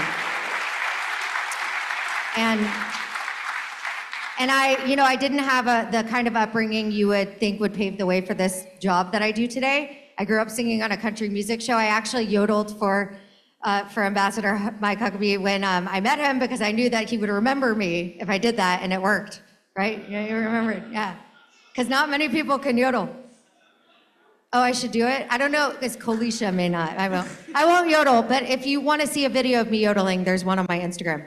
But I never saw my life going in this direction, but I think being one of so few Jews in Fort Worth, Texas did, in a way, make me feel like an ambassador for the Jewish people and able to speak out and understand the responsibility that I carried as one of so few. And I think, now looking back, I understand how critical that was for me in the work that I do now, because if we don't speak up, if we don't step up to the plate, there is nobody else. It is only us and the few friends that we have. And so we all have a job to do. And, saying I'm afraid, saying people aren't going to like me, it's just simply not an excuse that we can use right now. We are in a life or death moment, and we have to do everything that we can.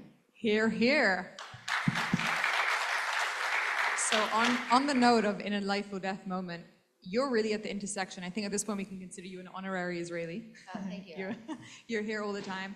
There's a group of Israelis sitting here, and all of us have kind of experienced a combination of not just living through the war, but also living through this online reality. Do you have any words of advice or thoughts on kind of the future of the Israel-American relations?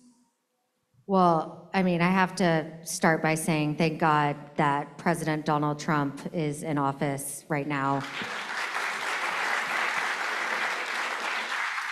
I could not be more grateful for the strength of the U.S.-Israel relationship. It is critical. And, I think people outside of our space don't even really understand how important it is. But, I think people don't, in America, we live a very comfortable life. And yes, of course, being Jewish has become more and more problematic, and it's only going to get worse, especially in New York City where I live, where we now have a guy who may be mayor who doesn't believe in Israel's right to exist as a Jewish state. This is the situation that we're in right now. We had it really good for a long time where, my generation never really understood the vulnerability that we faced as Jews or as the people of Israel. I think we were very naive, and we got really comfortable. And, you know, people don't realize what the people of Israel are living through in America. They don't realize that it is not normal for us to be sitting here at this beautiful event and for your phones to be blowing up because we're maybe getting hit by a missile. And I think, you know, that's why it is so critical that we have the ultimate showing of support from the United States, because this is not just about Israel. Israel is just on the front lines of this war for the entire Western world. And the sooner that everyone realizes that and starts supporting us instead of trying to tear us down, the better it will be for everyone. Hear, hear, Lizzie. Okay, we have one last question, and this is directly at our audience online and to all the people all across the world who I know a lot of people constantly ask themselves, is it worth the sacrifice of being politically incorrect online, right? Is it worth it to stand up? And I think as Israelis, there's this feeling like we have no other choice. But maybe as people in the world who are afraid of the anti-Semitism on an Israel level, but even more so, just on a grand general level, what words of advice would you have for somebody who wants to take the leap but is just a little bit afraid? I love this question. You know, I'm not gonna lie to you, I think it's a little bit scary when you start walking into the fire and you know there is no turning back. Is that the all clear sign? All clear.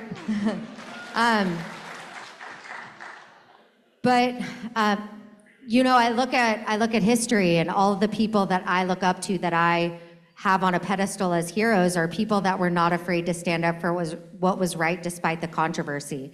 I mean, we're sitting here in the Menachem Begin Center.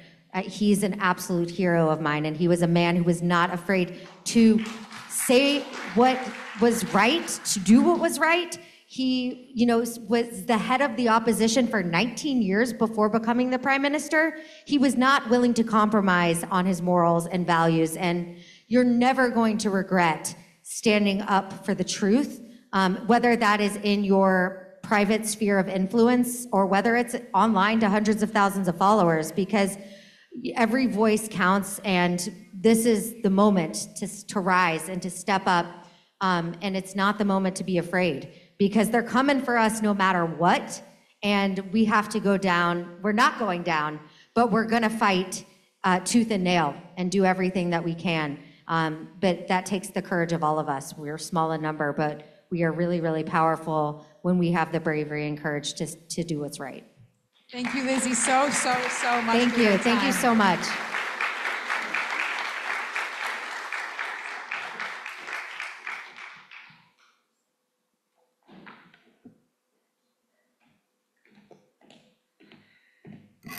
Okay, and now for the moment that so many of us, I know personally, we've been waiting for. His Royal Excellency, royal in my opinion, Ambassador Mike Huckabee is the 29th, you're gonna have lots of applause, it's all good, is the 29th US Ambassador to Israel, sworn in on April 21, 2025. Is that correct? Look at that. A former two-term governor of Arkansas, 1996 to 2007, Baptist minister, author, and conservative TV radio host, Huckabee is a staunch Zionist and a true friend. Prior to this post, he visited Israel over 100 times. I don't know if I've done 100 times. That's a lot. His prior media work includes The Huckabee Show on Fox News and The Huckabee Report. Thank you so much for being here with us tonight. Please welcome to the stage.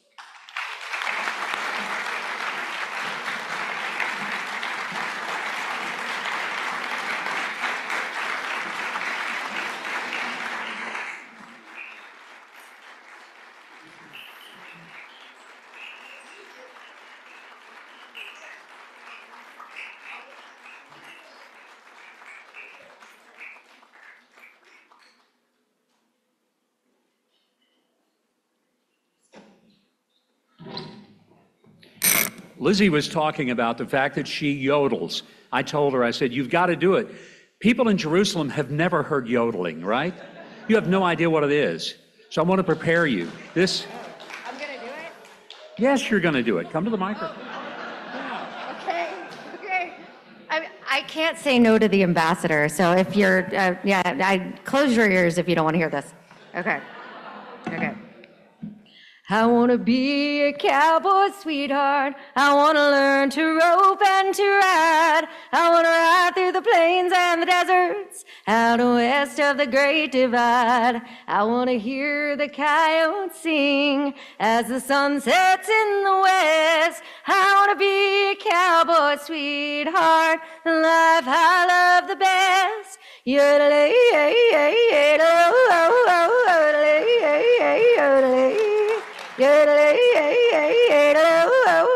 yodelay, yodelay. Yeah! I never thought that I'd be doing that.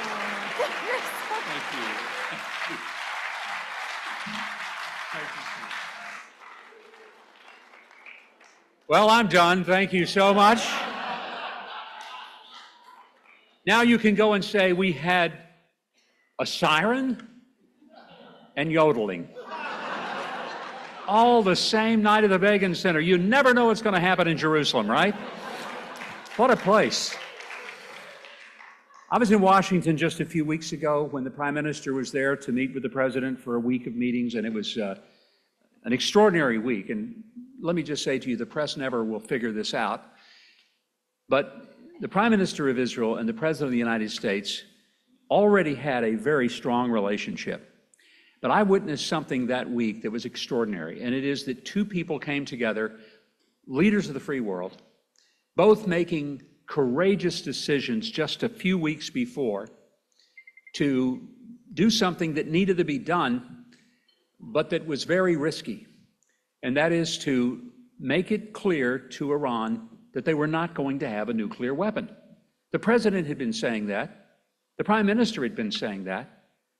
And I guess the Iranians didn't take them seriously until the F-16s entered the airspace and began to make it very clear, this is serious. And a few days later, when President Trump ordered the B-2 bombers to come in with the MOP bombs and start bombing the nuclear sites, once again, I hope they got a very clear message. But as these two world leaders came together, something very, very special happened. The press never told you about it. Maybe they didn't know, but those of us who were there, we saw it. And it was a bonding of these two leaders in a way that was extraordinary. Not only were there meetings in which there were staff and various appointed officials in the room, but there were several occasions in which the two leaders dismissed everyone, all the staff, all the other elected officials and appointed officials. And the two of them sat alone in the Oval Office and just one-on-one spent an hour and a half together, not once, but over several occasions. I saw the result of that whole incredible week. And I can say, despite when people say, I hear there's some rift between President Trump and Benjamin Netanyahu. And then you'll hear, we hear that America and Israel are not getting along. And I would say to that, whoever says that has no idea what they're talking about. America's got a lot of friends, we've got a few allies, but we only have one partner, and that's Israel. Only one partner.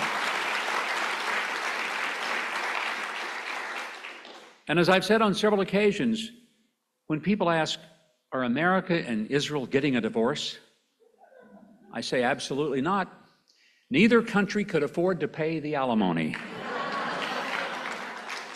It is a partnership that has given us an extraordinary level of strength, and I'm grateful that I get to serve President Trump because he is a man of his word. He makes a promise and he keeps it. And I am grateful for that privilege of serving. Now, my time is limited tonight, so I'm going to tell you some things that you probably already know. But I want to begin by telling you how grateful I am to get out of Washington, D.C., even for just a few days, because the entire time I was there, honestly, all I could think of was, here I am in the devil's town trying to do the Lord's work. That's all I could think of. It may be one of the craziest places on earth, and I told several people, they thought I was making a joke, that it was a punchline. It wasn't. I was quite serious when I said, I can't wait to get out of Washington and get back to Jerusalem where I feel safe. And that's the truth. And, you know, my friends back home, knowing that we've been now already in the Gaza war when I got here, and the Houthis have continued to fire missiles, and then, of course, the 12-day war with Iran, and my friends would say, are you ever afraid? Does it worry you that something terrible might happen and you might not come home? And I always say to them, you know, the one thing about it, if my life were to end here, my next move is a local move, so it's okay. Let me be just blunt tonight. There's a lot of insanity in this world as it relates to Israel. I don't understand it. It's irrational. When you have European countries who fought Nazis, you would think they would understand that fighting Hamas is a noble thing. And you don't blame the people who are under attack because the savages attack them. You stand with those who believe in freedom. You stand with those who believe in a civilized society. You do not stand with people who think it's okay to rape women in front of their children and to burn elderly women while they're sitting in their wheelchair and their families are watching. You do not stand with the people who think it's okay to take hostages and torture them and to keep them from their families and to use them as a negotiating tool, which is what terrorists do. And when I see some of the leaders in the countries that are putting all this pressure on Israel, when Israel would rather see this war end than anybody on earth, I wonder, do they forget their own history? Do they forget it wasn't that many years ago when they begged the world to stand with them against the Nazis? And for any country to think that Hamas has a future in Gaza, that it somehow could be a part of its ruling in some iteration in the coming days, I'm grateful I serve a president who has consistently said Hamas will never have a future in Gaza, and Hamas will never be able to stay there. They must go. That's the message the world needs to hear. Leaving Hamas in Gaza would be as ridiculous as having left the Nazis in Germany after World War II and hoping that they might change their ways. Nobody would have said that was a rational thought. We come here tonight, though, not so much to lament what the Europeans are foolishly and wickedly doing. We're coming to recognize that we are in an incredible place, and I say this as the U.S. representative to the state of Israel. The extraordinary privilege I have to come and be in a place that is unique. And it's not unique since 1948, and it's not unique because it won wars it shouldn't have won in 48, 56, 67, 73, 82, 2014, 2025. It's unique because 3,800 years ago, the creator of the universe picked a people. And he said to Abraham, through you and Isaac and Jacob, I have chosen a people. And he picked a place. And he laid out this land. And he said, I give you the title deed, and you're going to be a light to the nations. And then he gave the people and the place an everlasting purpose. And that is to be the foundation for the light unto the nations.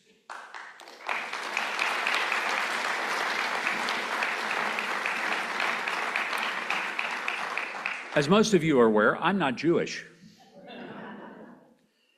Shocked by that, I know. I was a little concerned when the president named me that there would be people who said, what? He's not Jewish. He can't be ambassador to Israel. And I was expecting quite a maybe response like that. Much to my delight, I found that both in America and here, the response was quite opposite. People said, you know, if you were Jewish, everybody would say, of course he loves Israel. What's he going to do? Has no choice. I got a choice. And my choice is that from the time I first came here 52 years ago this month, July of 1973, I've found that everything that is in the Bible is 100% accurate, true, and reliable. God created the people, he created the place, and he created the purpose. And I'm in awe of it.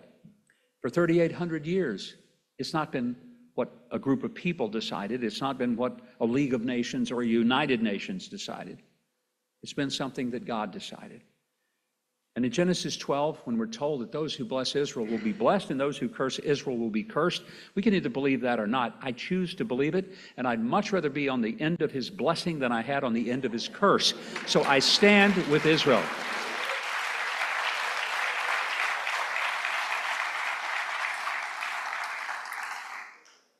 I did say to some folks, I know that when the president was reelected, people were hoping that to Israel he would send a Maccabee. Somehow he misunderstood and he sent a Huckabee instead. It was as close as he could get. I'm glad that you're able to laugh. And I'll tell you why. It's one of the remarkable things I love about the Israeli people. You're the most resilient people I've ever met, seen, or been around in my life. Nothing like it. Israelis wake up every day knowing someone's trying to kill them. But they still get out of bed, go to work, take their kids to school, pet their dogs when they leave, and have plans for the evening. It's the most remarkable people. And part of it is because there's a sense of optimism. It's not an optimism that comes from looking at the circumstances in which you live. It's an optimism that comes because you understand that God has a people, a place, and a purpose. And it's the trust in him. When I talk like that, I know that sometimes people who are completely secular and do not believe in the spiritual, the divine, and the miraculous maybe get a little uneasy. And there's nothing I can do about that. And I'm sorry if it offends you. I'm sorry if it unsettles you. But I cannot look at this land without seeing the hand of God and the miracles. One of which was that during the war, not one single plane was lost. Not one pilot was lost. The casualties, tragic as they were minimal, 20 people in an entire war with hundreds of ballistic missiles flying in, sometimes hundreds at a time. I'm telling you, there is no other explanation. If you can make that a rational understanding of what happened, good for you. It takes more faith to believe that this land is just that lucky than it does to believe that God Almighty has his hand on his place, his people, and the purpose for which both have been created. And that's why I wouldn't bet against you.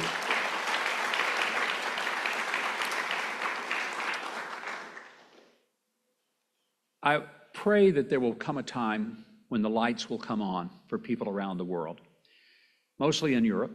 I don't understand them. Emmanuel Macron has said that he's going to unilaterally recognize a Palestinian state. Just do it. It's really not that bad of an idea, provided that he wants to host that state along the French Riviera, which I think would be a perfect fitting opportunity. But deep down, what I do understand is that the faith upon which you stand is a faith that without your faith, I don't have one. I get asked all the time, why is it that evangelical Christians are so supportive of the Jewish people? It's quite simple. Without you, I don't have a faith. Yours isn't dependent upon mine. You can have yours without any connection whatsoever. I don't have one that isn't built on everything that God started when he created the world and he made the decisions that he made. I owe you. I'm indebted. I'm obligated. When people say, what's the real reason that evangelical Christians in America are so supportive of Israel? I like to say, because we're not crazy. We know a good thing when we see it. And we know when God's hand is at work. And we'd rather be close to it rather than run from it. And we are people of the book. We believe that what the Bible says is right. And one of the things that amazes me about living in this country now, having visited it so many times over the years, is that every time I go to an amazing archaeological site, such as the City of David, which is in itself one of the most incredible discoveries in the history of mankind. It has been said, and it holds true, that never has there been an archaeological discovery that has controverted a single verse of the Holy Scripture. What an affirmation of the veracity of your faith. What a wonderful reminder that your faith is not built on just fables and fairy tales. It's based on fact. The fact of a land, the fact of a people, the fact of a purpose that has been played out before our eyes. And for someone not to be able to see it, that's a blindness I can't begin to imagine how to fix. No doctor could cure it. So I come tonight, in the spirit of friendship, I come tonight with a deep appreciation that all of Western civilization is predicated and built upon the notion that God created this world we live in. And He gave us the law, He gave us the light, and He told us walk in it, and we will live. Defy it, and we will die. It's not that complicated. I pray that one day the world will all recognize that Israel is not an apartheid nation. It is not a genocidal nation. And I say to people all the time who make that assertion, if Israel is apartheid or genocidal, they're really, really bad at it. What they're good at is carving out a place where their children can hopefully one day go to bed at night and never hear a siren. One day where a mother can put her babies to bed and know she won't have to wake them at 1, 2, 3 in the morning and rush them to a shelter, because she'll know they're safe in their beds where they can be and never have to fear that someone is going to be out to get them. One of my favorite sayings, trying to understand the history of the Jewish people, and I'll never forget this. She was a mother in New York, and she one time told me, she said, the Jewish story is very simple. It's 3 sentences. They tried to kill us. They didn't. Let's eat. God bless you. Thank you for letting me be with you tonight. Thank you.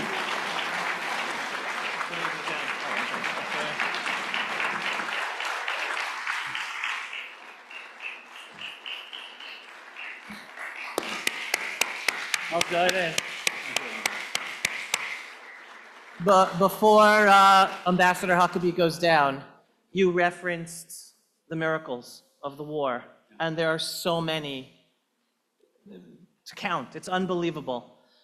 Anyone who knows the intricacies of American politics also knows that we're living in a time where we have to say thank you for the miracle that President Trump became president. I didn't say won the election, that he became president, and that you were appointed ambassador to Israel at this historic time. I want to share with you what I told the Israeli ambassador to the US, Yechiel Leiter. Your whole life, God gave you those challenges, those experiences to prepare you for this role, for this day. And I want to end with a blessing as a believer to a believer. May God bless you with the intuition, the understanding, the continued integrity, and the strength to continue standing up for the one and only truth, to allow a positive, unbelievable future for a Western world based on the morality of the Jewish people, so that the Jewish people can help America lead a bright future for humanity. Thank you, Ambassador. Thank you, Avi. Appreciate you. Thank you for your friendship. Thank you very much.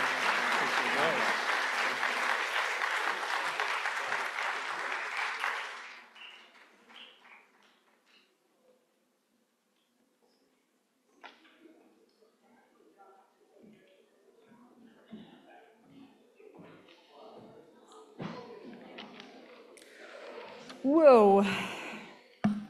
That was amazing. What? A siren? Yeah. That'll make my job a lot easier. Well, our next speaker is just gone outside to speak to the ambassador.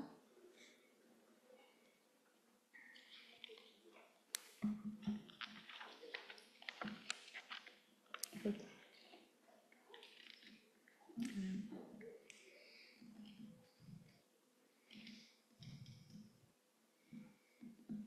we're going to give it like 2 minutes for him to go say hello, and then he's going to come back. I hope that'll be helpful for me personally.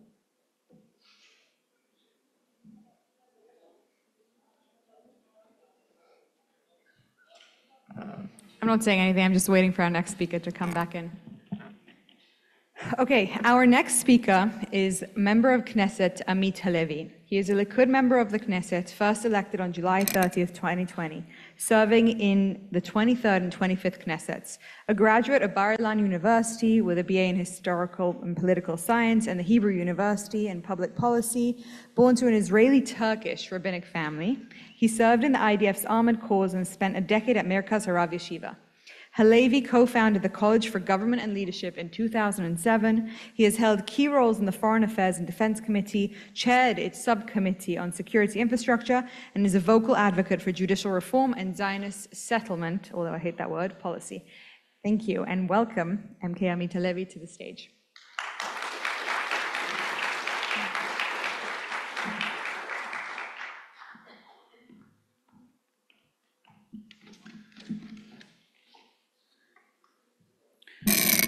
Good evening, everyone. I didn't know what a big mistake it will be to talk after the ambassador. I don't think I have one word to say after him, but I will read my speech. I will read it from the paper, although it's from my deep heart, but she was a very good English, but I loved to play basketball during my high school, so from time to time, in order to be precisely so, I will read it. So our two friends that just left, the ambassador Mike Huckabee, as we heard, we need to wonder whether he's the American ambassador to Israel or an Israeli ambassador to the world. I think you will agree. My dear friend, Avi Abloh, and his partner who embodies the very pulse of Israel. Avi is also outside, but from here, keep beating strong. Israel needs your unwavering voice. And to all the distinguished guests, the Panama ambassador to Israel, great honor to be with you and with all of you here tonight. I'm honored to be here. This conference is held under the title Light unto the Nations, a New Era for Israel and the Region. I think that in these days of war, we don't need to work hard or explain at length how Israel is a light to the nations. All you need to do is just look at this war, see who our enemy is and what we are fighting for. Because Israel is fighting today against the greatest darkness humanity has seen since Nazism, an enemy that is racist, totalitarian, and barbaric. It's a mistake to think, it's important me to say it here, it's a mistake to think that this enemy is a particular person or even a specific regime. It is the ideology. The murderous religious ideology, the radical Islam.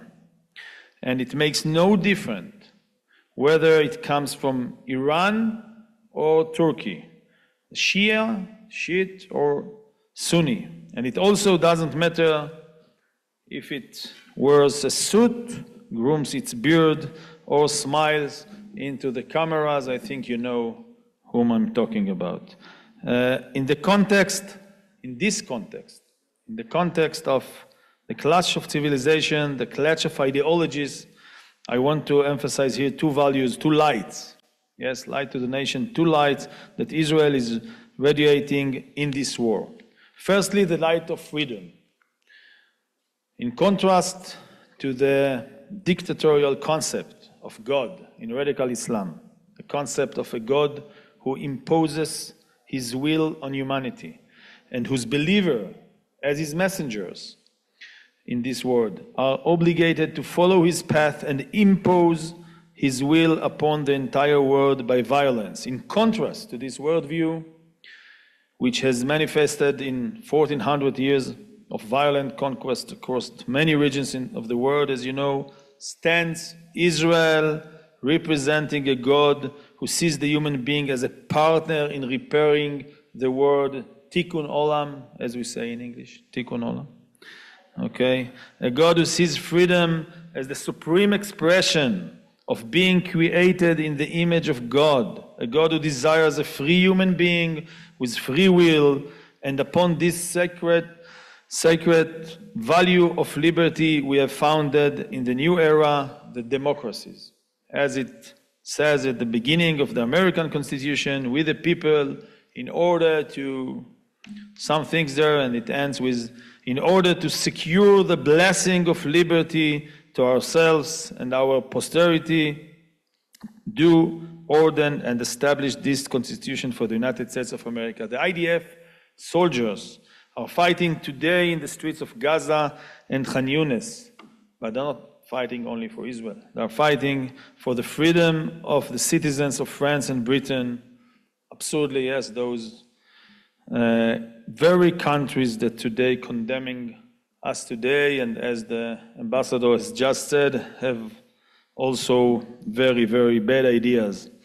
And the second value, this is the first one, the light that Israel brings to the world, the light of freedom. And the second value I want to present to you here, the second light is the light of unity. In contrast to the dark worldview of radical Islam, according to which there is no other, meaning everyone in the world must be either Sunni or Shia, exactly like them. As you know, in their worldview, there are no nations or states, no flags or borders. There is the domain of Islam, Dar al-Islam and Dar al-Harb, yes, Dar al-Islam, which was once conquered by the Islam, and the domain of war in which they are commanded to complete the conquest of the entire world. There is only one nation, their concept, religious concept, the nation of the Islamic believers. All others are doomed to death, or the best, at best, like under the Nazis' ideology, forced to live as second-class human beings. Against this darkness, Israel embodies the concept of unity, embodies the belief in a God of unity, a concept of unity that embraces all peoples and shades, who together can create a rich harmony for the good of the entire world. This is Israel's vision of peace. In stark contrast to the narrow and violent vision of the enemy before us, we felt this enemy ideology, this darkness, and the consequences of in our flesh and blood in October 7. This was the product of this racist and totalitarian thinking. And we witness it unfolding, as you know, every day in the massacre of the Druze, the Alawite, in Syria, Nigeria, Libya, and as the whole world knows, also in Paris, London, and Washington. That's why the greatest challenge of this war is not the military victory. Hamas can be defeated within a month. And I'm telling you this as a member of the Foreign Affairs and Defense Committee. I know the facts. As the ambassador said, the facts are important. We can defeat them in a month. The fact that it's not been done till now, the only reason that it didn't happen yet is not found on the battlefield. It's found in the field of ideas. And in this field, unfortunately, yes, the progressive ideologies have penetrated the West elite, who have allied themselves with radical Islam in a war against every form of identity, national, religious, even biological and human identity. They undermine the justice of our cause, allowing baseless lies such as the Palestinian narrative to spread widely throughout Western society as if we were occupiers in the land of Israel. Can we truly be occupiers in our own land, in the land of the Bible? Yes, we, the Jewish people, the sons of Israel, can be considered occupiers here, or like the recent lies about what is happening in Gaza. As the prophet Isaiah said, how those who call evil good and good evil, who presents darkness as light and light as darkness, who present bitter as sweet and sweet as bitter. Here with you I pray that the light of justice and peace will prevail. This is the light that IDF soldiers shine through their guns and through their bombs. Yes, these are bombs of light. Yes, bombs of light. This is the light of Israel. In just a few days, we will mark Tisha B'Av, the day on which this light was dimmed. Yet ever since, the light of Jerusalem has only grown stronger and brighter, as the ambassador said. Yes, the safer, he feels safe here, yes, to come from Washington to Jerusalem. That's great words. And indeed, Jerusalem has only grown stronger and brighter, becoming light unto the world. So this light by which many will walk, as the prophet Isaiah foretold us, I quote, "In the days to come, the mount of the Lord's house shall stand firm above the mountains and tower above the hills, and all the nations shall gaze on it with joy, and the many people shall go and say, come, let us go up to the mount of Lord, to the house of the God of Jacob. The God may instruct us in God's way, and that we may walk in God's path. For instruction shall come from Zion, the word of the Lord from Jerusalem." Thank you very much. I said in the beginning, Avi, keep beating. You are the voice of, you are the pulse of Israel. Keep doing your work. And as a Knesset member, you know, these are our circumstances, as also the ambassador said, seems complicated. But the people that are here in this conference that presents those lights, you are our future. We can see it in the young generations, in the young soldiers. So I think we have truly base to be optimist and to keep being strong in this fight, the fight of civilizations, the fight of ideologies. If we do understand who is the enemy and we do define the enemy as the ideology, we can also defeat him and have not regular victory, but total victory. Thank you.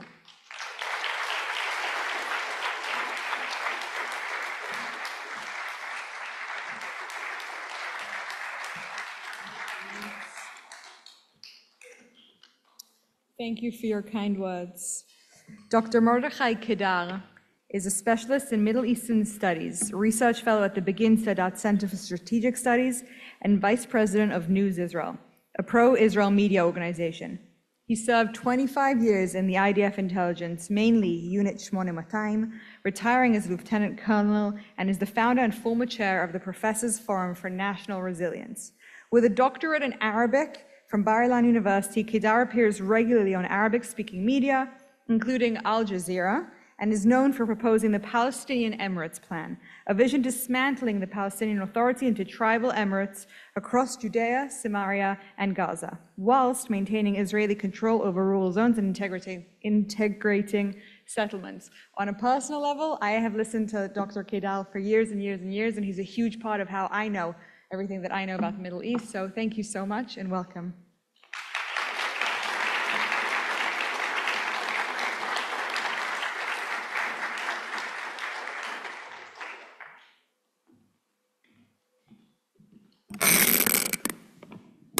Dear ladies and gentlemen, I do share the feeling of Haver Knesset Halevi that speaking after the Ambassador Huckabee is a real challenge. However, I'll try to, may I ask to reduce a little bit the light upon the eyes, if it's possible. אם אפשר להחליש קצת את הזוג מנורות הללו, זה פשוט מפריע. אם אפשר. Ladies and gentlemen, how long do I have to speak?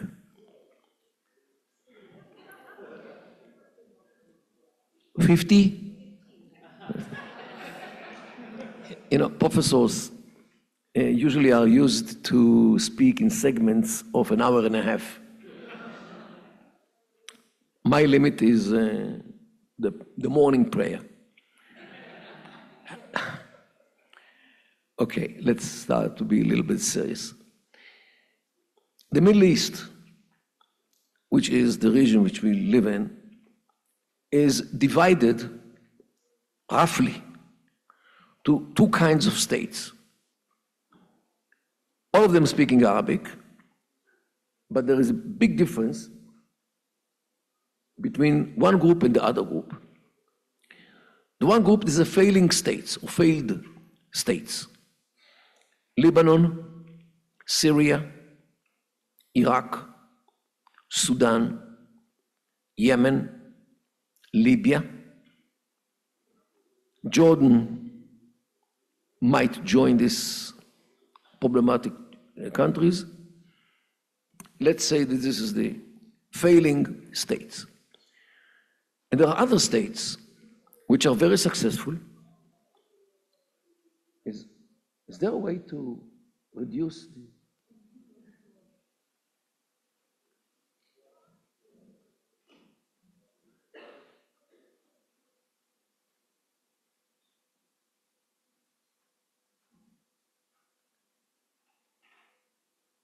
Thank you. The other group of states, very successful states, Kuwait, Qatar, Saudi Arabia, Sultanate of Oman, Bahrain to a large extent, and 7 Emirates united in the United Arab Emirates. They are all sovereign, they are united like the European Union, more or less. So altogether, 12 countries, very successful. Life in these countries, in spite of the heat, is like in heaven. And the question is, why are those failures while these are successes? Some would say, of course, because of the oil which they have in the Gulf. Wrong. Iraq has a lot of oil, and it is a hell on earth with oil. The same as Libya. Hell of a lot of oil, hell on earth. Yemen and Sudan also were exporting oil, hell on earth. While on the other side, we find a very successful country, Dubai, who has no oil and no gas, and it's heaven on earth. So evidently, it's not the oil. If the oil was the reason, Dubai would be a hell on earth, and Iraq and Sudan and Libya would be a heaven on earth. But it's not the situation, it's totally opposite. So what is the element which makes these countries successes and those failures? And the answer is sociology. All the failing states are conglomerates of ethnic groups like Arabs, Kurds, Turkmens, Armenians, and in North Africa you have Berbers, clans, or whatever, some people with tribes. I prefer clans, which is more or less the same thing. Sharply divided to clans. Religions, there are, in the failing states, you can find that each and every one has some religions. Muslims, Christians.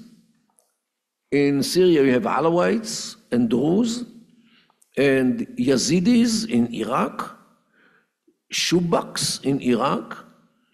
In Iraq, there are like 10 religions: Sabais, Mandais, Zoroastrians, and more. And sectarian groups. Shia, Sunnah, in the Islamic side of the equation, all kinds of denominations within the Christians and so forth. And each and every one of the failing states is comprised of many groups which traditionally do not live in peace with each other. They carry long years, I'm talking about centuries, of massacres, especially in Lebanon, between the Druze and the Christians, and in many places as well, Arabs and Kurds, Sunna and Shia, and the whole history of these groups is full of corpses or heads of people who are running in the streets without the bodies. So this is the failing states. The modern state, which was established by, lo and behold, Britain and France mainly, Italy in the Libyan case, they marked countries regardless of the population and merged together groups which are rivalry groups like Arabs and Turkmens and Yazidis and Muslims and Christians and Sunnah and Shia. They couldn't care less about these people, merge them together and let them live, even if they don't live with each other, let them kill each other, where the world will be safer. This is how you, more or less, the colonialists, how they related to the population. They couldn't care less about that. And this is actually what happens. The state, the modern state in these countries is a failure because it tries all the time to impose the state idea on everybody, on all the groups, while the groups resent it and the groups are against it because everyone wants to remain what he was. Sunnah or Shia or Kurdish or Arab. Why should they all adopt one idea of the state and the state law? Well, they have their own laws from the religions. And this how the state, like in Syria and Iraq, became the enemy of the people. Because the state has one agenda and all the groups under the state, each and everyone has his own agenda. The successful states, each and every one of them is one single group. Belongs to one single group. Kuwait belongs to a family named Al-Sabah. Al is a separate word, it means family, extended family, clan. Al-Sabah is the family which Kuwait belongs to. Qatar belongs to Al-Thani, who are all the positions, or the important positions. Dubai belongs to Al Maktoum, while Abu Dhabi belongs to Al Nahyan, and Saudi Arabia belongs to Al Saud. Means that when a state belongs to one family or one extended family, it's a normal state, stable state. Nobody fights with anybody else. Why fight? If they have some differences, they go to the sheikh, the leader of the place, and they come, tell him whatever they tell him. He said, you're right, you're wrong, you pay him, you pay, he pays you. That's how things are being finished, and all the struggles are being finished in a very peaceful way. And they actually are based on the tradition of the clan, which is the most powerful tradition in the Middle East. And this is why the states are legitimate. You know, there are no elections in the Gulf. Have you ever heard about elections in Dubai? They don't have elections. You know why? They don't need elections. They have leadership, a real leadership. Leadership which cares for the people. Leadership which comes from the people. Leadership which doesn't impose itself on the people because they are natural leaders. And this is why the clan system in the Middle East is the best way how to run these societies, because it's actually, there is a total matching between the culture of the people and the kind of state. And where there's a matching between the state and the people, the state is legitimate, nobody tries to shake the boat, everybody is cooperating with everybody else for the good of everybody. So if they have oil like Abu Dhabi and Kuwait, they are rich because of the oil. If they don't have oil, they are cooperating in business, and this is why Dubai is rich without oil. Iraq, when everybody fights each other because of different Sunni and Shia, different sects, different religions, different ethnic groups, and different tribes, the state is a failure. And this is actually the idea why, or the answer to the question why the Middle East is so sharply divided between successful states and failing states. 25 years ago, more or less after I was released from the army, I started to deal with Arab societies in the academics sphere. I was a member of the faculty at Bar Ilan University. And the question of how to maybe approach the Israeli-Palestinian problem started to bother me. And once I realized the difference between the failing and the successful states, I said, okay, let's see what the Palestinian or the so-called Palestinian society, how does it look like? Is it individual society like the Israeli, so you can develop nationalism based on individualism, as it is in the West? Or is it clannish society, which might be better arranged as the Gulf Emirates?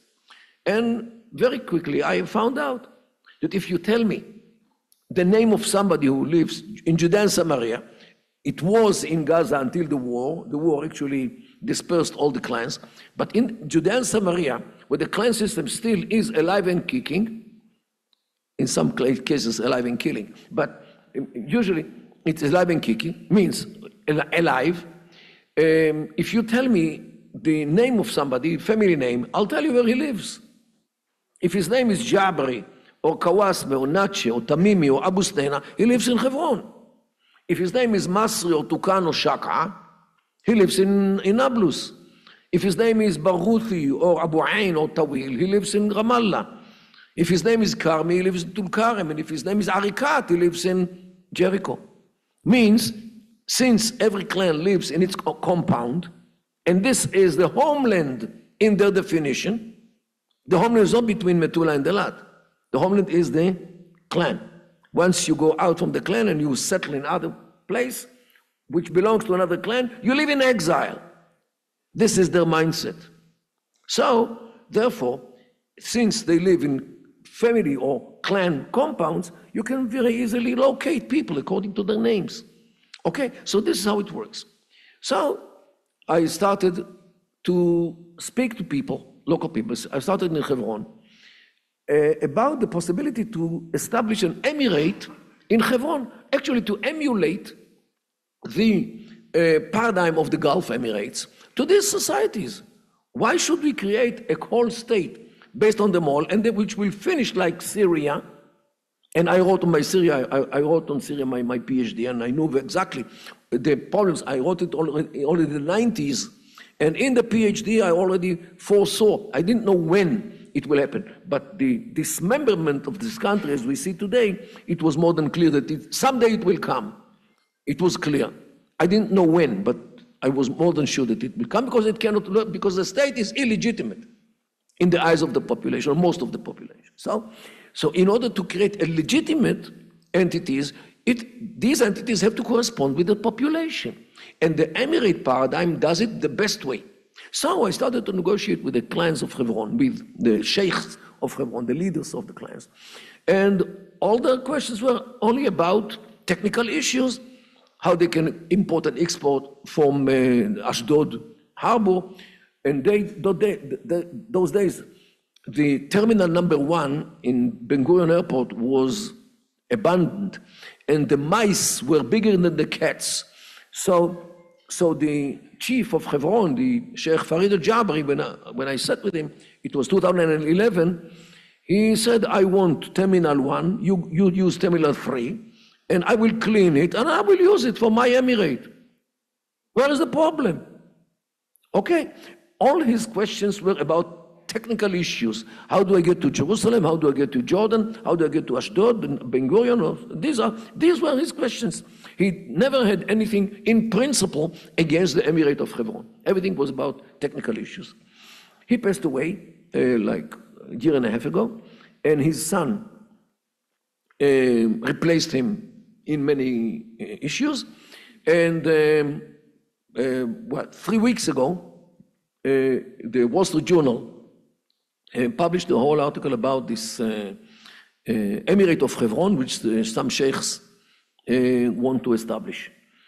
And immediately, the Palestinian Authority got totally outraged, because it means that if we establish an emirate in Hebron, another one in Nablus, another one in Ramallah, another one in Jericho, in the cities of Judea and Samaria, while Israel remains forever in the rural areas and spreads its sovereignty over these areas between the river and the sea, Israel will be free, and these emirates are enclaves within this space. This way, Israel actually sets free some 85% of the population, because we keep the rural areas with the villagers, and Israel can offer them Israeli citizenship in a process, maybe. So this is actually the idea.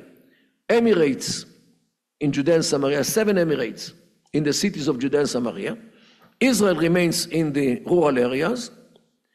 Israel is in charge of security of the envelope, of the whole place, while they are responsible for security inside the city itself with guns, small guns. Many questions can be answered, but this is the plan. Wikipedia talks about this, and many other. Once I tried to dedicate a whole website for this, but for some unknown reason it didn't work. But the minister, Nir Barkat, Minister of Economy, already adopted this idea some 5 years ago, and we held in his home discussions with the sheikhs of Hebron, and he is wholeheartedly behind this idea in order to push it forward. Netanyahu knows about this. Israel Katz, the Minister of Defense, knows about this. Yet the government now has to decide to divert its correspondence from the PA to the clans. And this is a revolution, because Israel, for 32 years since the PA was established, is used to 31 years. Is used to work with the PA in every aspect, economy, security in some cases, but the PA actually pays for slay. Why should we resuscitate it? Why should we keep it? We don't need this. And they are actually suing us in all kinds of courts all over the world, and they are those who are behind the incitement against Israel. So definitely, this was a very bad deal to establish the PA, while at least the Emirate of Hebron wants to join the Abraham Accords. And this is what we are planning for the coming weeks in order to divert the government's correspondence from the PA to Hebron. It needs American support, and we have it. It needs European understanding, which they don't have. If they understood something in the Middle East, they wouldn't create such atrocities like Lebanon, Syria, Iraq, and all these countries, which were all created by Britain and France. Why? Britain, I must say, Britain learns from its mistakes. They created Iraq already in the early 20s of the previous century, and they understood that they made a big mistake by creating such a conglomerate which cannot function. So when they went out of the Gulf during the 60s into the 70s, they left emirates behind them, and these emirates are much better functioning much better than Iraq as a conglomerate of states. And this, the British do learn from their mistakes, and the result is the Gulf Emirates. To some, if you hear in the near future that Hebron will start with this, but other cities as well, because if it will be successful in Hebron, most of the cities in Judea, the Arab cities in Judea and Samaria, will follow in Hebron's footsteps. I have no idea because everybody hates the PA. The PA resembles, or it is no more than an employer. It is not any fulfillment of any dream, corrupt to its bones, and many hate the PA, and they don't rebel only because they are afraid that Hamas will take over, and Hamas, they are much more afraid. And because Hamas will lead them to a situation like Gaza. So, especially now, they understand the problem with Hamas, and this is why the Emirate solution actually came to that. But one thing I must conclude. The Palestinian state, which unfortunately there are people who are advocating for, will turn into a Hamas state, inevitably. How do I know? Hamas have already won the elections to the Legislative Council of the Palestinian Authority in January 2006. It can repeat itself. And if it repeats itself after the state is being declared, it will be a Hamas state by elections. And we all remember what happened in June 2007 when Hamas took Gaza over by force. This can repeat itself also. So either by elections or by force, then the Palestinian state, which France and Britain and many other countries want to establish, will inevitably turn into a Hamas state. Who with the right mind will agree to such a thing? Therefore, they, means the clans, are afraid of this thing, so they are now trying to push forward the solution of the Emirates instead of the Palestinian state. Now, the ball is the court of the Israeli government, and if the Israel government will be pushed to divert its correspondence from the PA to the clans, this will be the real Emirate solution. Thank you so much.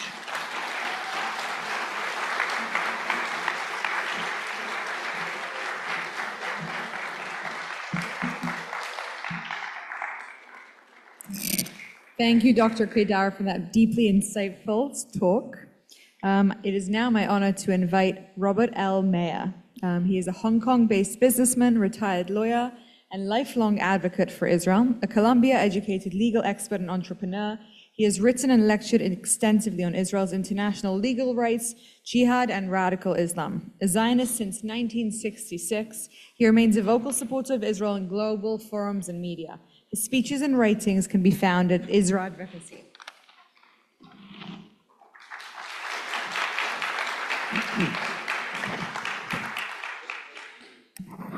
There's no free beer after my presentation, so thank you everyone for waiting. My remarks are on understanding jihad and why it matters. So good evening everyone, and thank you to Avi Abelo for inviting me to speak at this conference on a new era for Israel as a light unto the nations, which you've heard. Israel faces a challenging region where Jew hatred, fueled by jihadi ideology and doctrine, makes the noble vision of being a light unto the nations difficult. Nations who hate us are not very interested in our light. To be a light, Israel must understand our enemies in order first to be invincible and to overcome them and survive, and then hopefully for them to see our light. Chinese General Sun Tzu said, "Know your enemy," and he's right.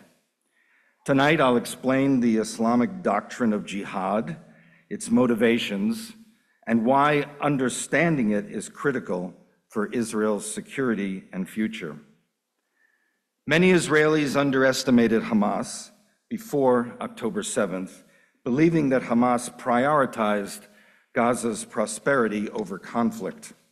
This conception, as we all know, was disastrously wrong, as Hamas's brutal attack on October 7th, murdering 1,200 Israelis and taking 250 hostages, showed. Had we better understood jihad, we would have anticipated and better defended against this tragedy. excuse me. Jihad is central to Hamas's actions, and yet it's not understood. To grasp it, we must know the story of Muhammad, the prophet of Islam, whose example the Quran in 89 places urges Muslims to imitate and emulate. Muhammad is regarded in Islam as the perfect Muslim. Because the Quran itself lacks biographical details of Muhammad, the hadiths, the 6,400 authenticated stories of Muhammad's sayings and his deeds, and the Sirah, his biography, both written about 200 years after his death, provide a very clear picture. Quickly, Muhammad was born in 570 CE in Mecca, which was a tolerant, polytheist town in Arabia, where many tribes worshipped at the black meteorite cube in the town, the Kaaba. During 13 years, from 610 to 622 inclusive, in his Mecca period, he received revelations from Allah through the angel Gabriel, and he preached Islam peacefully, converting between 100 to 150 followers, mostly family, relatives, neighbors, and others. In 622, when he argued that only Muslims could pray at the Kaaba, his own tribe, the Quraysh, expelled him. He fled to Yathrib, later called Medina, an agricultural town where 50% of the population consisted of 3 Jewish tribes. Expecting the Jews to accept him as the final prophet, because the Jews knew their scriptures, Muhammad was disappointed when the Jews did not do so. After about a year of unsuccessful, peaceful persuasion preaching Islam in Medina, Muhammad turned to violent jihad toward the Jews, the first victims of jihad. The fate of Medina's 3 Jewish tribes was grim. In 2 years, all the Medinan Jews were annihilated by exile, enslavement, and the mass execution of 800 Jewish men and teenage boys who were beheaded in Medina's town square and with their women and children enslaved. The culture and civilization of the Jews of Medina and later of the Jews of Khaybar were the first of many cultures and civilizations to be destroyed by jihad. It was during Muhammad's later Medina period that jihad by the sword became his principal tool to spread Islam over all Arabia. Muhammad committed jihad, and so jihadis today, commanded by the Quran, must follow his example and commit jihad as well. The hadiths permit jihadi acts which ignore all civilized norms, such as murder, rape, maiming, torture, deception against the kafirs or unbelievers, provided that they are done for the advancement of Islam. This is what Hamas committed on October 7th, with terrorists joyfully celebrating and videoing their atrocities as acts commanded by Allah. Jihad is Islam's highest duty, and it offers a win-win for jihadis. Let me explain. If the jihadis survive the jihad, they conquer the kafirs, they spread Islam to new populations and territories, and they're honored by the Muslim Ummah or community. And if they die in so doing, they become shaheeds or martyrs, and they benefit from 2 important post-mortem Islamic benefits.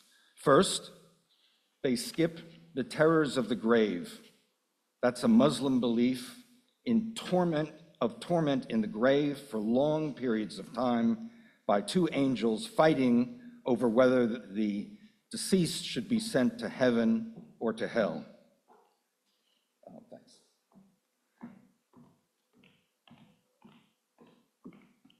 And second, as you all know, they are promised life in the highest Muslim heaven, cavorting with 72 houris or ethereal virgins for eternity. The commandments of Allah and these two post-mortem benefits drive jihadis to embrace death, believing that it secures eternal reward in the world to come. And it is for this reason that they say, "We love death as you love life." Douglas Murray calls them a death cult. This strongly held religious belief and expansionist mindset on behalf of Islam fuels their relentless commitment to jihad for the advancement of Islam. Hamas's actions reflect political Islam, that is, how Islam deals with kafirs or non-Muslims. And this subject is discussed by more than 51% of the aggregate words in the Quran, the Hadiths, and the Sirah. And it's astonishing that Islam devotes so much time and attention in these books to kafirs or non-Muslims. Why? Political Islam seeks to conquer the population and territory of the entire world and to convert or kill kafirs or unbelievers, or to enslave them or turn them into dhimmis, discriminated against minorities. Kafirs, as a term, is an extremely derogatory term for infidels. The Quran states, Allah hates the kafirs and plots against them. The Quran further states that kafirs can be warred against, beheaded, terrorized, and humiliated. Muhammad in the Hadiths and in the Sirah states that kafirs can be killed, raped, tortured, mocked, cursed, deceived, and condemned. In Islam, kafirs are considered by Muslims to be concealers or cover-uppers, in that we kafirs know very well that there's only one true God, and that is Allah, one true religion, Islam, and one true prophet, Muhammad, but we evilly choose to cover it up.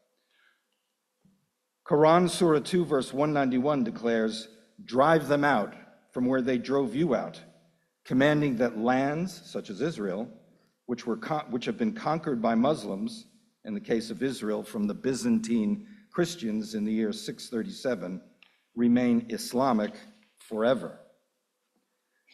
This explains why Palestinians reject a two-state solution. The ceding of Muslim land since 637 to the Jews is simply forbidden by Allah's command in the Quran. If Israel were to defeat Hamas and control all of Gaza, jihadis would see this as a catastrophic loss of Muslim territory, sparking internal conflict over who lost Gaza. Jihad's history is violent. In the 9 years from 623 in Medina to his death in 632, Muhammad led 65 raids or battles, averaging one every 6 weeks. And he increased his followers from 150 to 100,000 and made Arabia nearly entirely Muslim. Jihad, as compared with his gentle preaching and persuasion in Muhammad's earlier Mecca period, was extremely successful. Over the ensuing 1,400 years, jihad has killed an estimated 270 million people, particularly in Africa and India, destroying many cultures and civilizations and casting their populations into slavery and dhimmitude. And this continues to this very day. When Muhammad died in 632, the areas of Turkey, Syria, Byzantine Palestine, Egypt, North Africa, and Iraq, which were later colonized by jihadi Muslims, were Christian territories. They're not Christian today, and Europe faces a similar threat.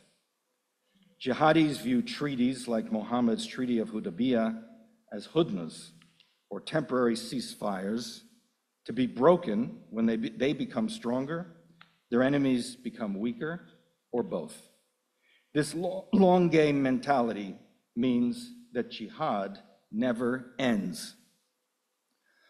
A hadith predicts Muslims fighting the Jews until the final day of judgment. Quote, "Until the stone behind which a Jew will be hiding will say, 'O Muslim, there is a Jew hiding behind me, so kill him,'" unquote. Temporary setbacks do not deter them. They believe victory is inevitable. Muhammad was a serial winner. So why does this matter for Israel? Jews have extensively studied the Nazi Holocaust in order to remember, commemorate, and understand it. And yet, if you think about it, we invest only a tiny fraction of our time and resources in trying to understand today's Holocaust actors, the jihadis, their jihadi doctrine based on the sayings and deeds of Muhammad. This is despite the decades of jihadi attacks against Israel, including the attack of October 7th, the worst massacre of Jews since the Holocaust. Jihadi violence around the world, including Hamas and Iran's existential threat to us, is happening now. Did you know that since September 11th, 2001, jihadi terrorists around the world have carried out 47,903 deadly terror attacks? Regarding Iran, unlike the Cold War's mutually assured destruction, which deterred nuclear war, Iran's apocalyptic ideology welcomes destruction and the sacrifice of their population in order to hasten the coming of their messianic 12th Imam. A nuclear-armed Iran will not be deterred by the doctrine of mutually assured destruction. Israel and the United States obliterated Iran's nuclear facilities during the recent 12-day war. Unfortunately, jihadi beliefs will motivate Iran to rebuild its nuclear, ballistic missile, and other capabilities in the future. So Israel must understand this and be eternally vigilant and ready to act. I urge Israelis to invest in studying jihad, its doctrine, motivations, strategies. We cannot afford to be blissfully ignorant of Muhammad and what he did and said, given his motivation of jihadis today. We need to engage scholars like Dr. Mordechai Kedar, Robert Spencer, Dr. Bill Warner, Andrew Bostom, Raymond Ibrahim, and others to educate our politicians, military leaders, and the public through schools, textbooks, webinars, programs, and conferences about jihad. By understanding jihad, we can successfully anticipate and hopefully preemptively counter current and future threats from jihadi groups such as Iran, Hamas, Hezbollah, and the Houthis, and others, and keep Israel secure. Israel can be a light unto the nations who will be receptive to this light, but only if we first face and defeat the darkness of jihad with knowledge, understanding, and resolve. We already have made progress with agreements with 4 Muslim nations in the Abraham Accords. This includes the UAE, which has banned jihadis, jihadi ideology, jihadi education in schools, and even has criminalized anti-Semitism. Hopefully, there also will be other Muslim nations that will see Israel's light and join the Abraham Accords in the future. However, I have a cautionary warning. We need always to understand and be aware that jihad is a permanent, non-erasable part of Islam. And while some of Israel's Abraham Accord partners may reject jihad today, their political circumstances and attitudes toward jihad can also change for the worse in the future. Thank you.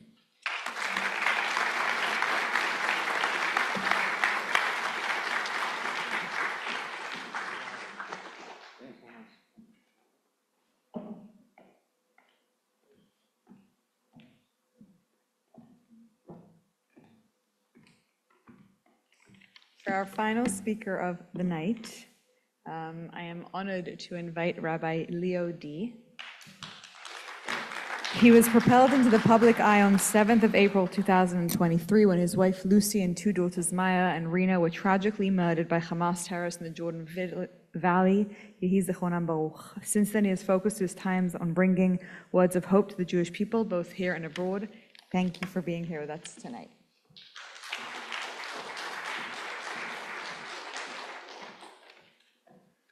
Avi, Ambassador, friends, and my fiancée, Elisa, good evening.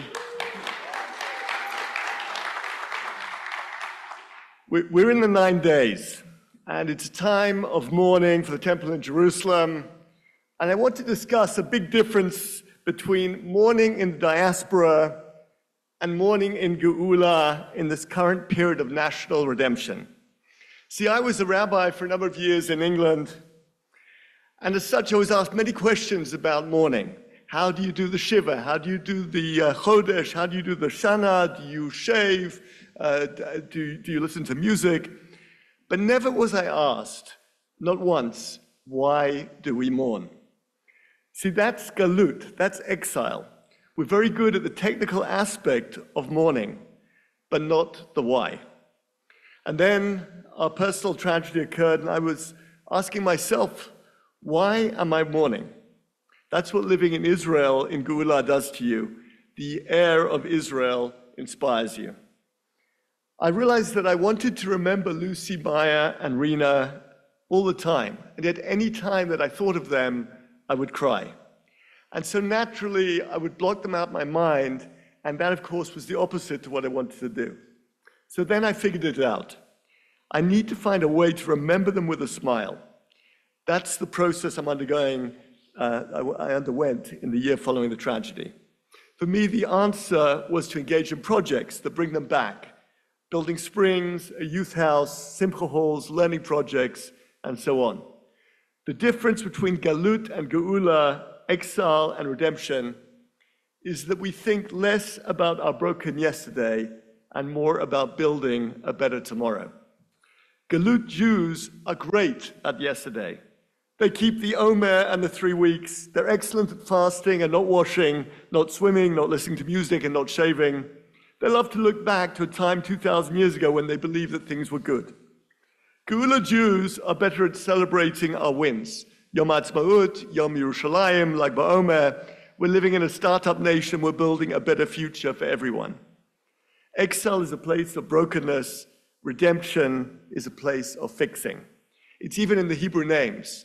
Gola and Geula. The difference between exile and redemption in Hebrew is one letter, the Aleph, which is the numerical value of 1. Geula is where we bring all the broken pieces back together and we rebuild something better than we ever had.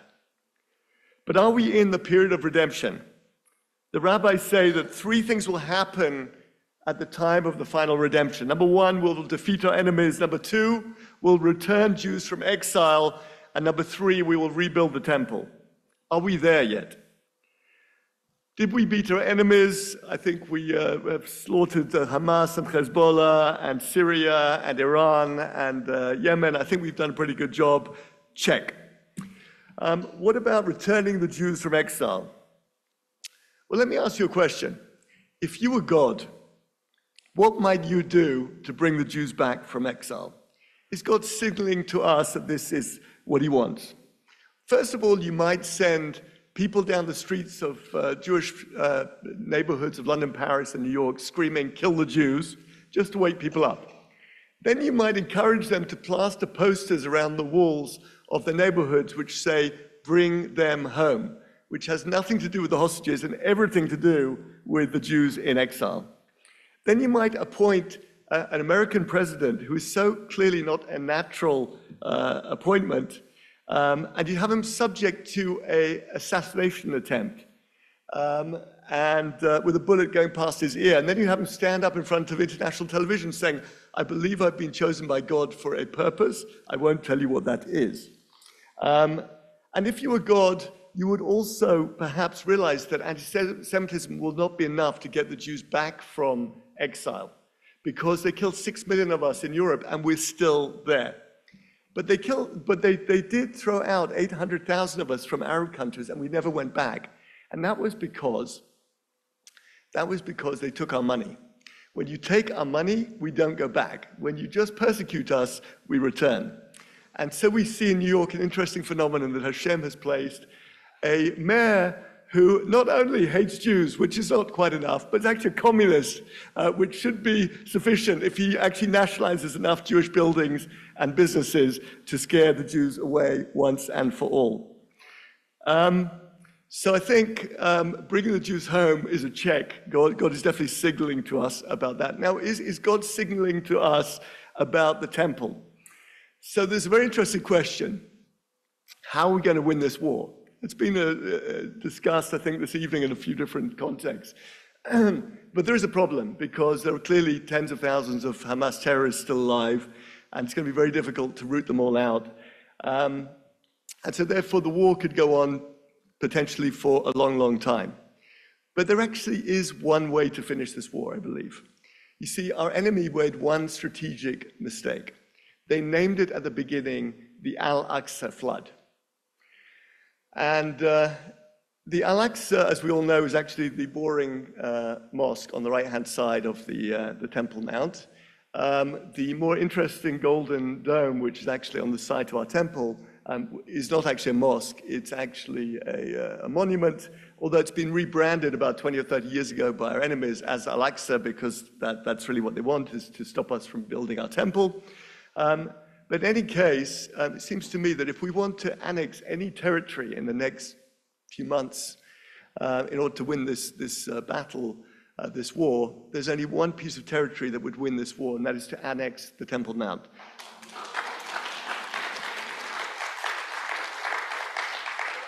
Because even with the spin ability of our enemy, if you name a war the Al-Aqsa flood, and you end up by, at the end of that war, losing Al-Aqsa, you have lost that war.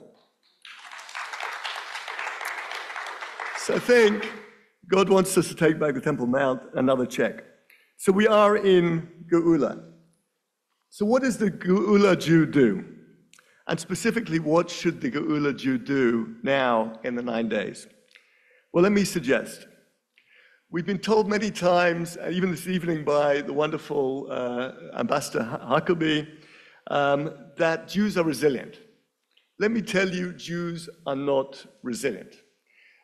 Anyone who studied physics will remember that resilience is a measure of when you squeeze a spring and you let go of it, how much it goes back to its original length. If it goes back to its complete original length, it's considered 100% resilient. If it goes back to 80%, it's 80% resilient.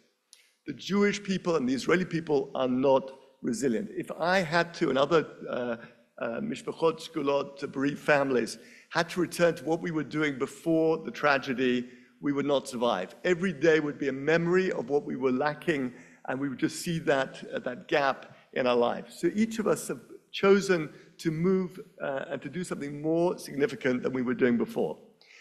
That is not called resilience, that is called hope. And I say hope and rather than optimism, which was another term used by the ambassador, because in the words of Rabbi Jonathan Sachs, optimism is believing things will get better, but hope is doing something to make them better. So we're not resilient. In fact, the Midrash says we are like an olive. Jewish people are like olives. Why is that? Because when you crush an olive, you get olive oil, and olive oil is so much more valuable than the olive itself. Well, friends, now is the time to make olive oil. During the 9 days, why don't we all make olive oil? Olive oil to fuel the menorah in the soon-to-be rebuilt Beit HaMikdash. Perhaps that's how we should all be commemorating the 9 days this year. May we see redemption speedily in our days. Amen.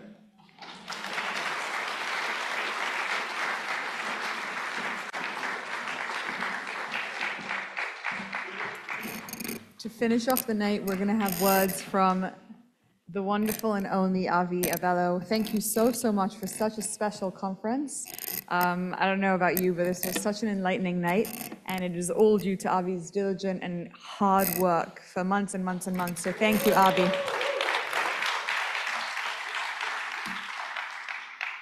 Thank you so much, Meira. Thank you for those unbelievable words, Rabbi D. I'm really blessed to call you a friend, blessed to have known Lucy and your daughters, blessed to still daven in the Zayit Ranan Shul, and not just see where your Lucy and your daughters used to sit up on top in the women's section, but to see you continuing and being this Geula Jew for all of us.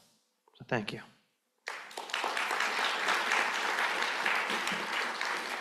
The hour is late. I just wanted to end it by bringing everything together of all the amazing, amazing speakers and information that you got this evening, because ultimately it's all about how we are supposed to be a light into the nations.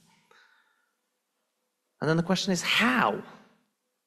Because you look at what's going on today, it makes no sense. At least in the beginning of the war, it looked like all of a sudden, with what we experienced on October 7th, there was support for Israel to do what we were doing. So, and we were winning and beating despite almost being destroyed. So it's like, okay, the world was looking up and looking up to us. But now, we have so many Jews who in Israel and even abroad, they're now embarrassed. Oh my God, look at what the world's talking about us now. And how horrible it is. We got to end this. We're looking horrible. So I want to answer the question, how are we supposed to be a light into the nations, despite all the horrific lies that are being spread about us that are not going away and probably going to get even worse. So to do so, I want to take a step back and bring it all together. So first of all, we can never forget, and this is what Ambassador Huckabee alluded to, what happened over the past 2 years, close to 2 years, is nothing short of miraculous.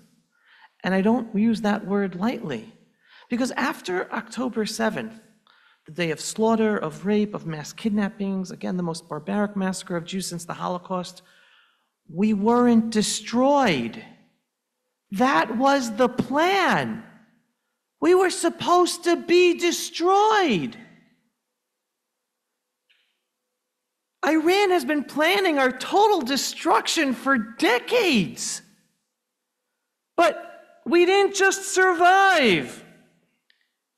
We are winning. We are thriving. And I remember speaking to Dr. Kedar about this early into the war. He was saying, I had the intelligence. I wrote articles about this a half a year before October 7th. The Iranian plan was for Israel to be attacked by Hamas, by Hezbollah, by Iran, by the Houthis, land invasions, simultaneous missile attacks. We're not supposed to be here right now. Hamas in Gaza, the monsters who thought they could destroy us from within, are being crushed. No, the war is not over yet, which is a whole different talk, but they are crushed. Hezbollah thought they could open the northern front and overwhelm us with their own land invasion and terror tunnels. Also crushed, thanks in no part to the miraculous James Bond-like beeper operation that took out its mid and senior command. I'm just listing like things as if headlines. These are absolute miracles of vast proportions.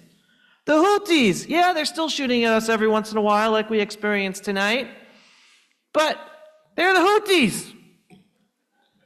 And we're dealing with that too. And then Iran, the mastermind, the head of the beast. We've delivered a serious blow to their nuclear and ballistic missile capabilities. And no, it's not over yet. It's not over yet with Iran. But let's be clear, Israel, the Jewish state of Israel that was supposed to be destroyed by Iran on October 7th, we led the way. We led the world. We led the United States of America. We neutralized Iran's air defense systems, clearing the path so that President Trump can make the decision to send American B-2 bombers to fly safely, to not risk American lives, we're risking all the Israeli lives, they could fly safely and then drop the massive payloads on Iran's nuclear facilities without resistance from an air defense system that Iran developed for decades. We led the world and the powerful empire of humanity today, the United States of America, in that historic operation against Iran. And we, this is the most important point, the Jewish people have been pushed miraculously back into places the world told us to forget about. Southern Lebanon and southern Syria, they are our tribal lands of Dan, Naphtali, and Menashe. Now, how many Jews are thinking about that? How many rabbis are talking about that? So, do you see what's happening? God is pushing us into our destiny. He's saying, Am Yisrael, it's time to rise, time to lead. You weren't put here to survive, you were chosen to be a moral light to the nations, even when we're not looking for it. And yet we're not looking to be a superpower, but we're becoming one. Not to dominate, but to uplift, and to protect, to stand for truth in a world drowning in lies. And just as we begin stepping into this role, what's happening? The blood libels return. One of the oldest Jew-hating anti-Semitic tropes in history, the accusation that Jews kill children, comes roaring back like never before. Once upon a time, it was just like Christian communities in Europe. Now, it's wrapped in modern clothes. They don't scream blood libel in churches. Now they scream it in CNN headlines, in New York Times op-ed, in United Nations resolutions, and even within Israeli mainstream media. Israel is starving children in Gaza. That's the lie, a vicious calculated PR stunt masterminded by the Islamo-Nazis in Gaza. Yes, that's what they are, and amplified by global media, corrupt NGOs, and morally confused human rights organizations around the world. But let's be clear, that's not misinformation. It's not a mistake. This is psychological warfare. Hamas lies, our enemies lie, they manipulate footage, they manufacture crises, they steal the aid, then film the suffering they created and blame it on us. And the world, they fall for it? Or is it worse? They want to believe it.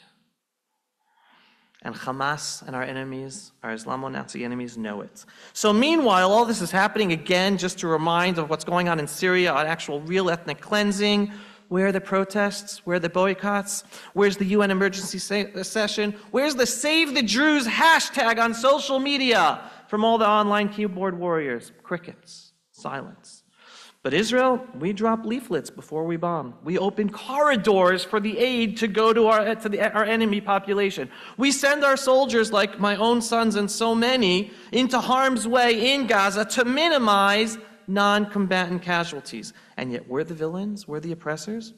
No, that's not justice, and that's not morality. That is Jew-hating anti-Semitism, plain and simple. It's not about what we do, no matter how much we give in to their demands of being moral. It's about who we are. And the worst part, we're still sending aid into Gaza, aid that Hamas steals, aid that fuels their war machine, aid that feeds the terrorists in the tunnels holding onto our hostages. And we're told this is moral. We must do this. This is what good nations do. So I'm here to be politically incorrect and tell the truth. No, it's not. That's not moral. Sending aid to an enemy population is not compassion. It's appeasement. And appeasement isn't moral. It's suicidal, not just for our own society, but also for whatever Gazans and Gazan children that we want to allow to be safe and have a better future outside of Gaza, not under persecution of its own leadership in Gaza. What is true morality then in our situation? It's defeating Hamas completely. Ending the jihadist death cult that uses children, mothers and grandmothers as shields and blames Israel for their deaths. And it's making Gaza Jewish again.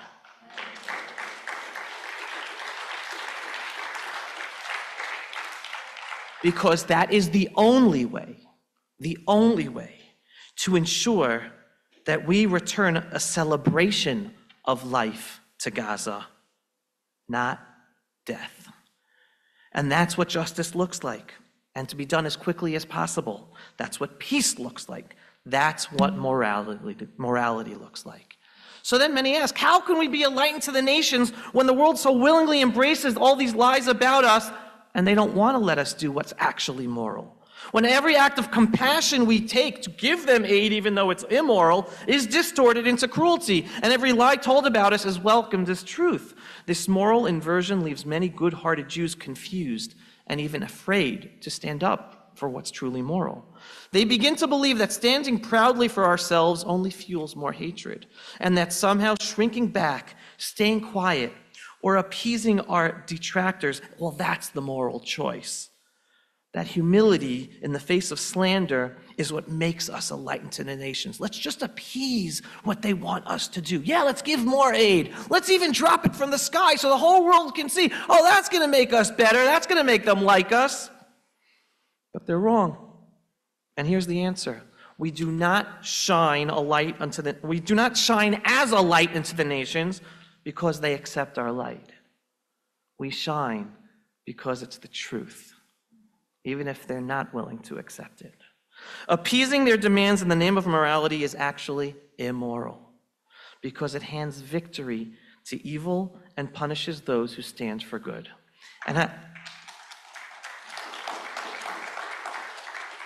it makes me so sad that something so basic from the Torah has to be repeated because so many of our own don't think about this on a daily basis and we're not told.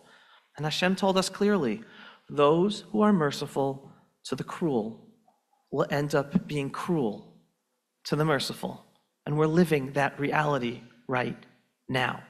Giving aid to Gaza is being merciful to the evil. And who's the ones being punished? Israel, people who want to live, those in Gaza who can live, but they're being treated as human shields in the meantime. So yes, we must have total victory over our Islamo-Nazi enemy, and as we heard very well from Bob Meyer about, not just militarily, but morally, because we stood alone at Mount Sinai. We wandered the desert alone. We rebuilt our land alone, not with the help of the world, but despite their hostility against us and not even wanting to help. And again, anyone who wants to be repeated of local history, we are proud to have a wonderful friend as Panama. And I'm very thankful that, and not taking for granted, that the ambassador from Panama is still here with his wife. I'm very appreciative. Thank you so much. And Panama was a small country, yet stood with us in 1948. Guess who didn't stand with Israel in 1948? America. Right? It's not to say we're not appreciative of where we are today with America, but let's not rewrite history and forget exactly what happened. So we stood alone. America didn't give us guns or any military aid until after we won our 1967 war, when it was proven to the American administrations, oh, the Jews aren't going anywhere. Yeah, they're succeeding out there in the Middle East. From 1948 until the 1967 war, we got no assistance whatsoever from America. All right, importance. So now we must finish what we started. Just like we've done everything alone, and then we're thankful for the assistance, except for HaKadosh Baruch Hu above. Now we continue. We have to defeat evil. We have to defeat our Islamo-Nazi enemy. We have to defeat the global lie machine by standing for truth and not by backing down. We have to defeat the fake morality that rewards terror and punishes justice. The people of Israel already understand this. Am Yisrael gets it. We see the truth. We feel our mission. We are leading the world, not with slogans, but with light. We're already doing so. A light the world doesn't want, but desperately needs. Because the world isn't starving for food. There are plenty of people in the world starving that the world doesn't care about, doesn't talk about, doesn't give any headlines. Only Gaza. Why? Because no Jews, no news. The world is starving for morality. And who's going to deliver that morality? We are. Not by apologizing, not by shrinking, not by begging for approval for our actions, not by appeasing, but by standing tall, proud, and rooted in our eternal covenant with God above. Because truth lives within us, the Jewish people, via the Torah that He gave us to live according to here in our ancestral homeland. Faith lives within us as a people. And the light of redemption is just getting brighter. But we're not done yet, because total victory isn't just military victory, and it's not just sovereignty in Judea and Samaria and Gaza. It's the fulfillment of our divine mission to be a true light unto the nations. And that ultimate light, that ultimate sign of God's morality that the world is starving for, that's the rebuilding of our third temple.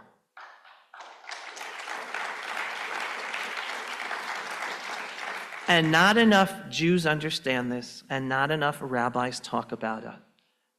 But the rebuilding of the third temple, it's not for us.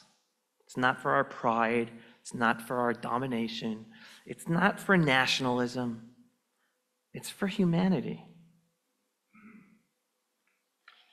Because the third temple is not a symbol of domination. It's a symbol of God's presence, peace, and moral clarity for all mankind, a place where nations will come to seek truth, justice, and divine connection. And it's up to us, the Jewish people, to make that happen. And we have to start internalizing and understanding that is our purpose, not to be embarrassed about it, but to own it. So with that, I want to end this Pulse of Israel Third Conference saying proudly, Am Yisrael Chai.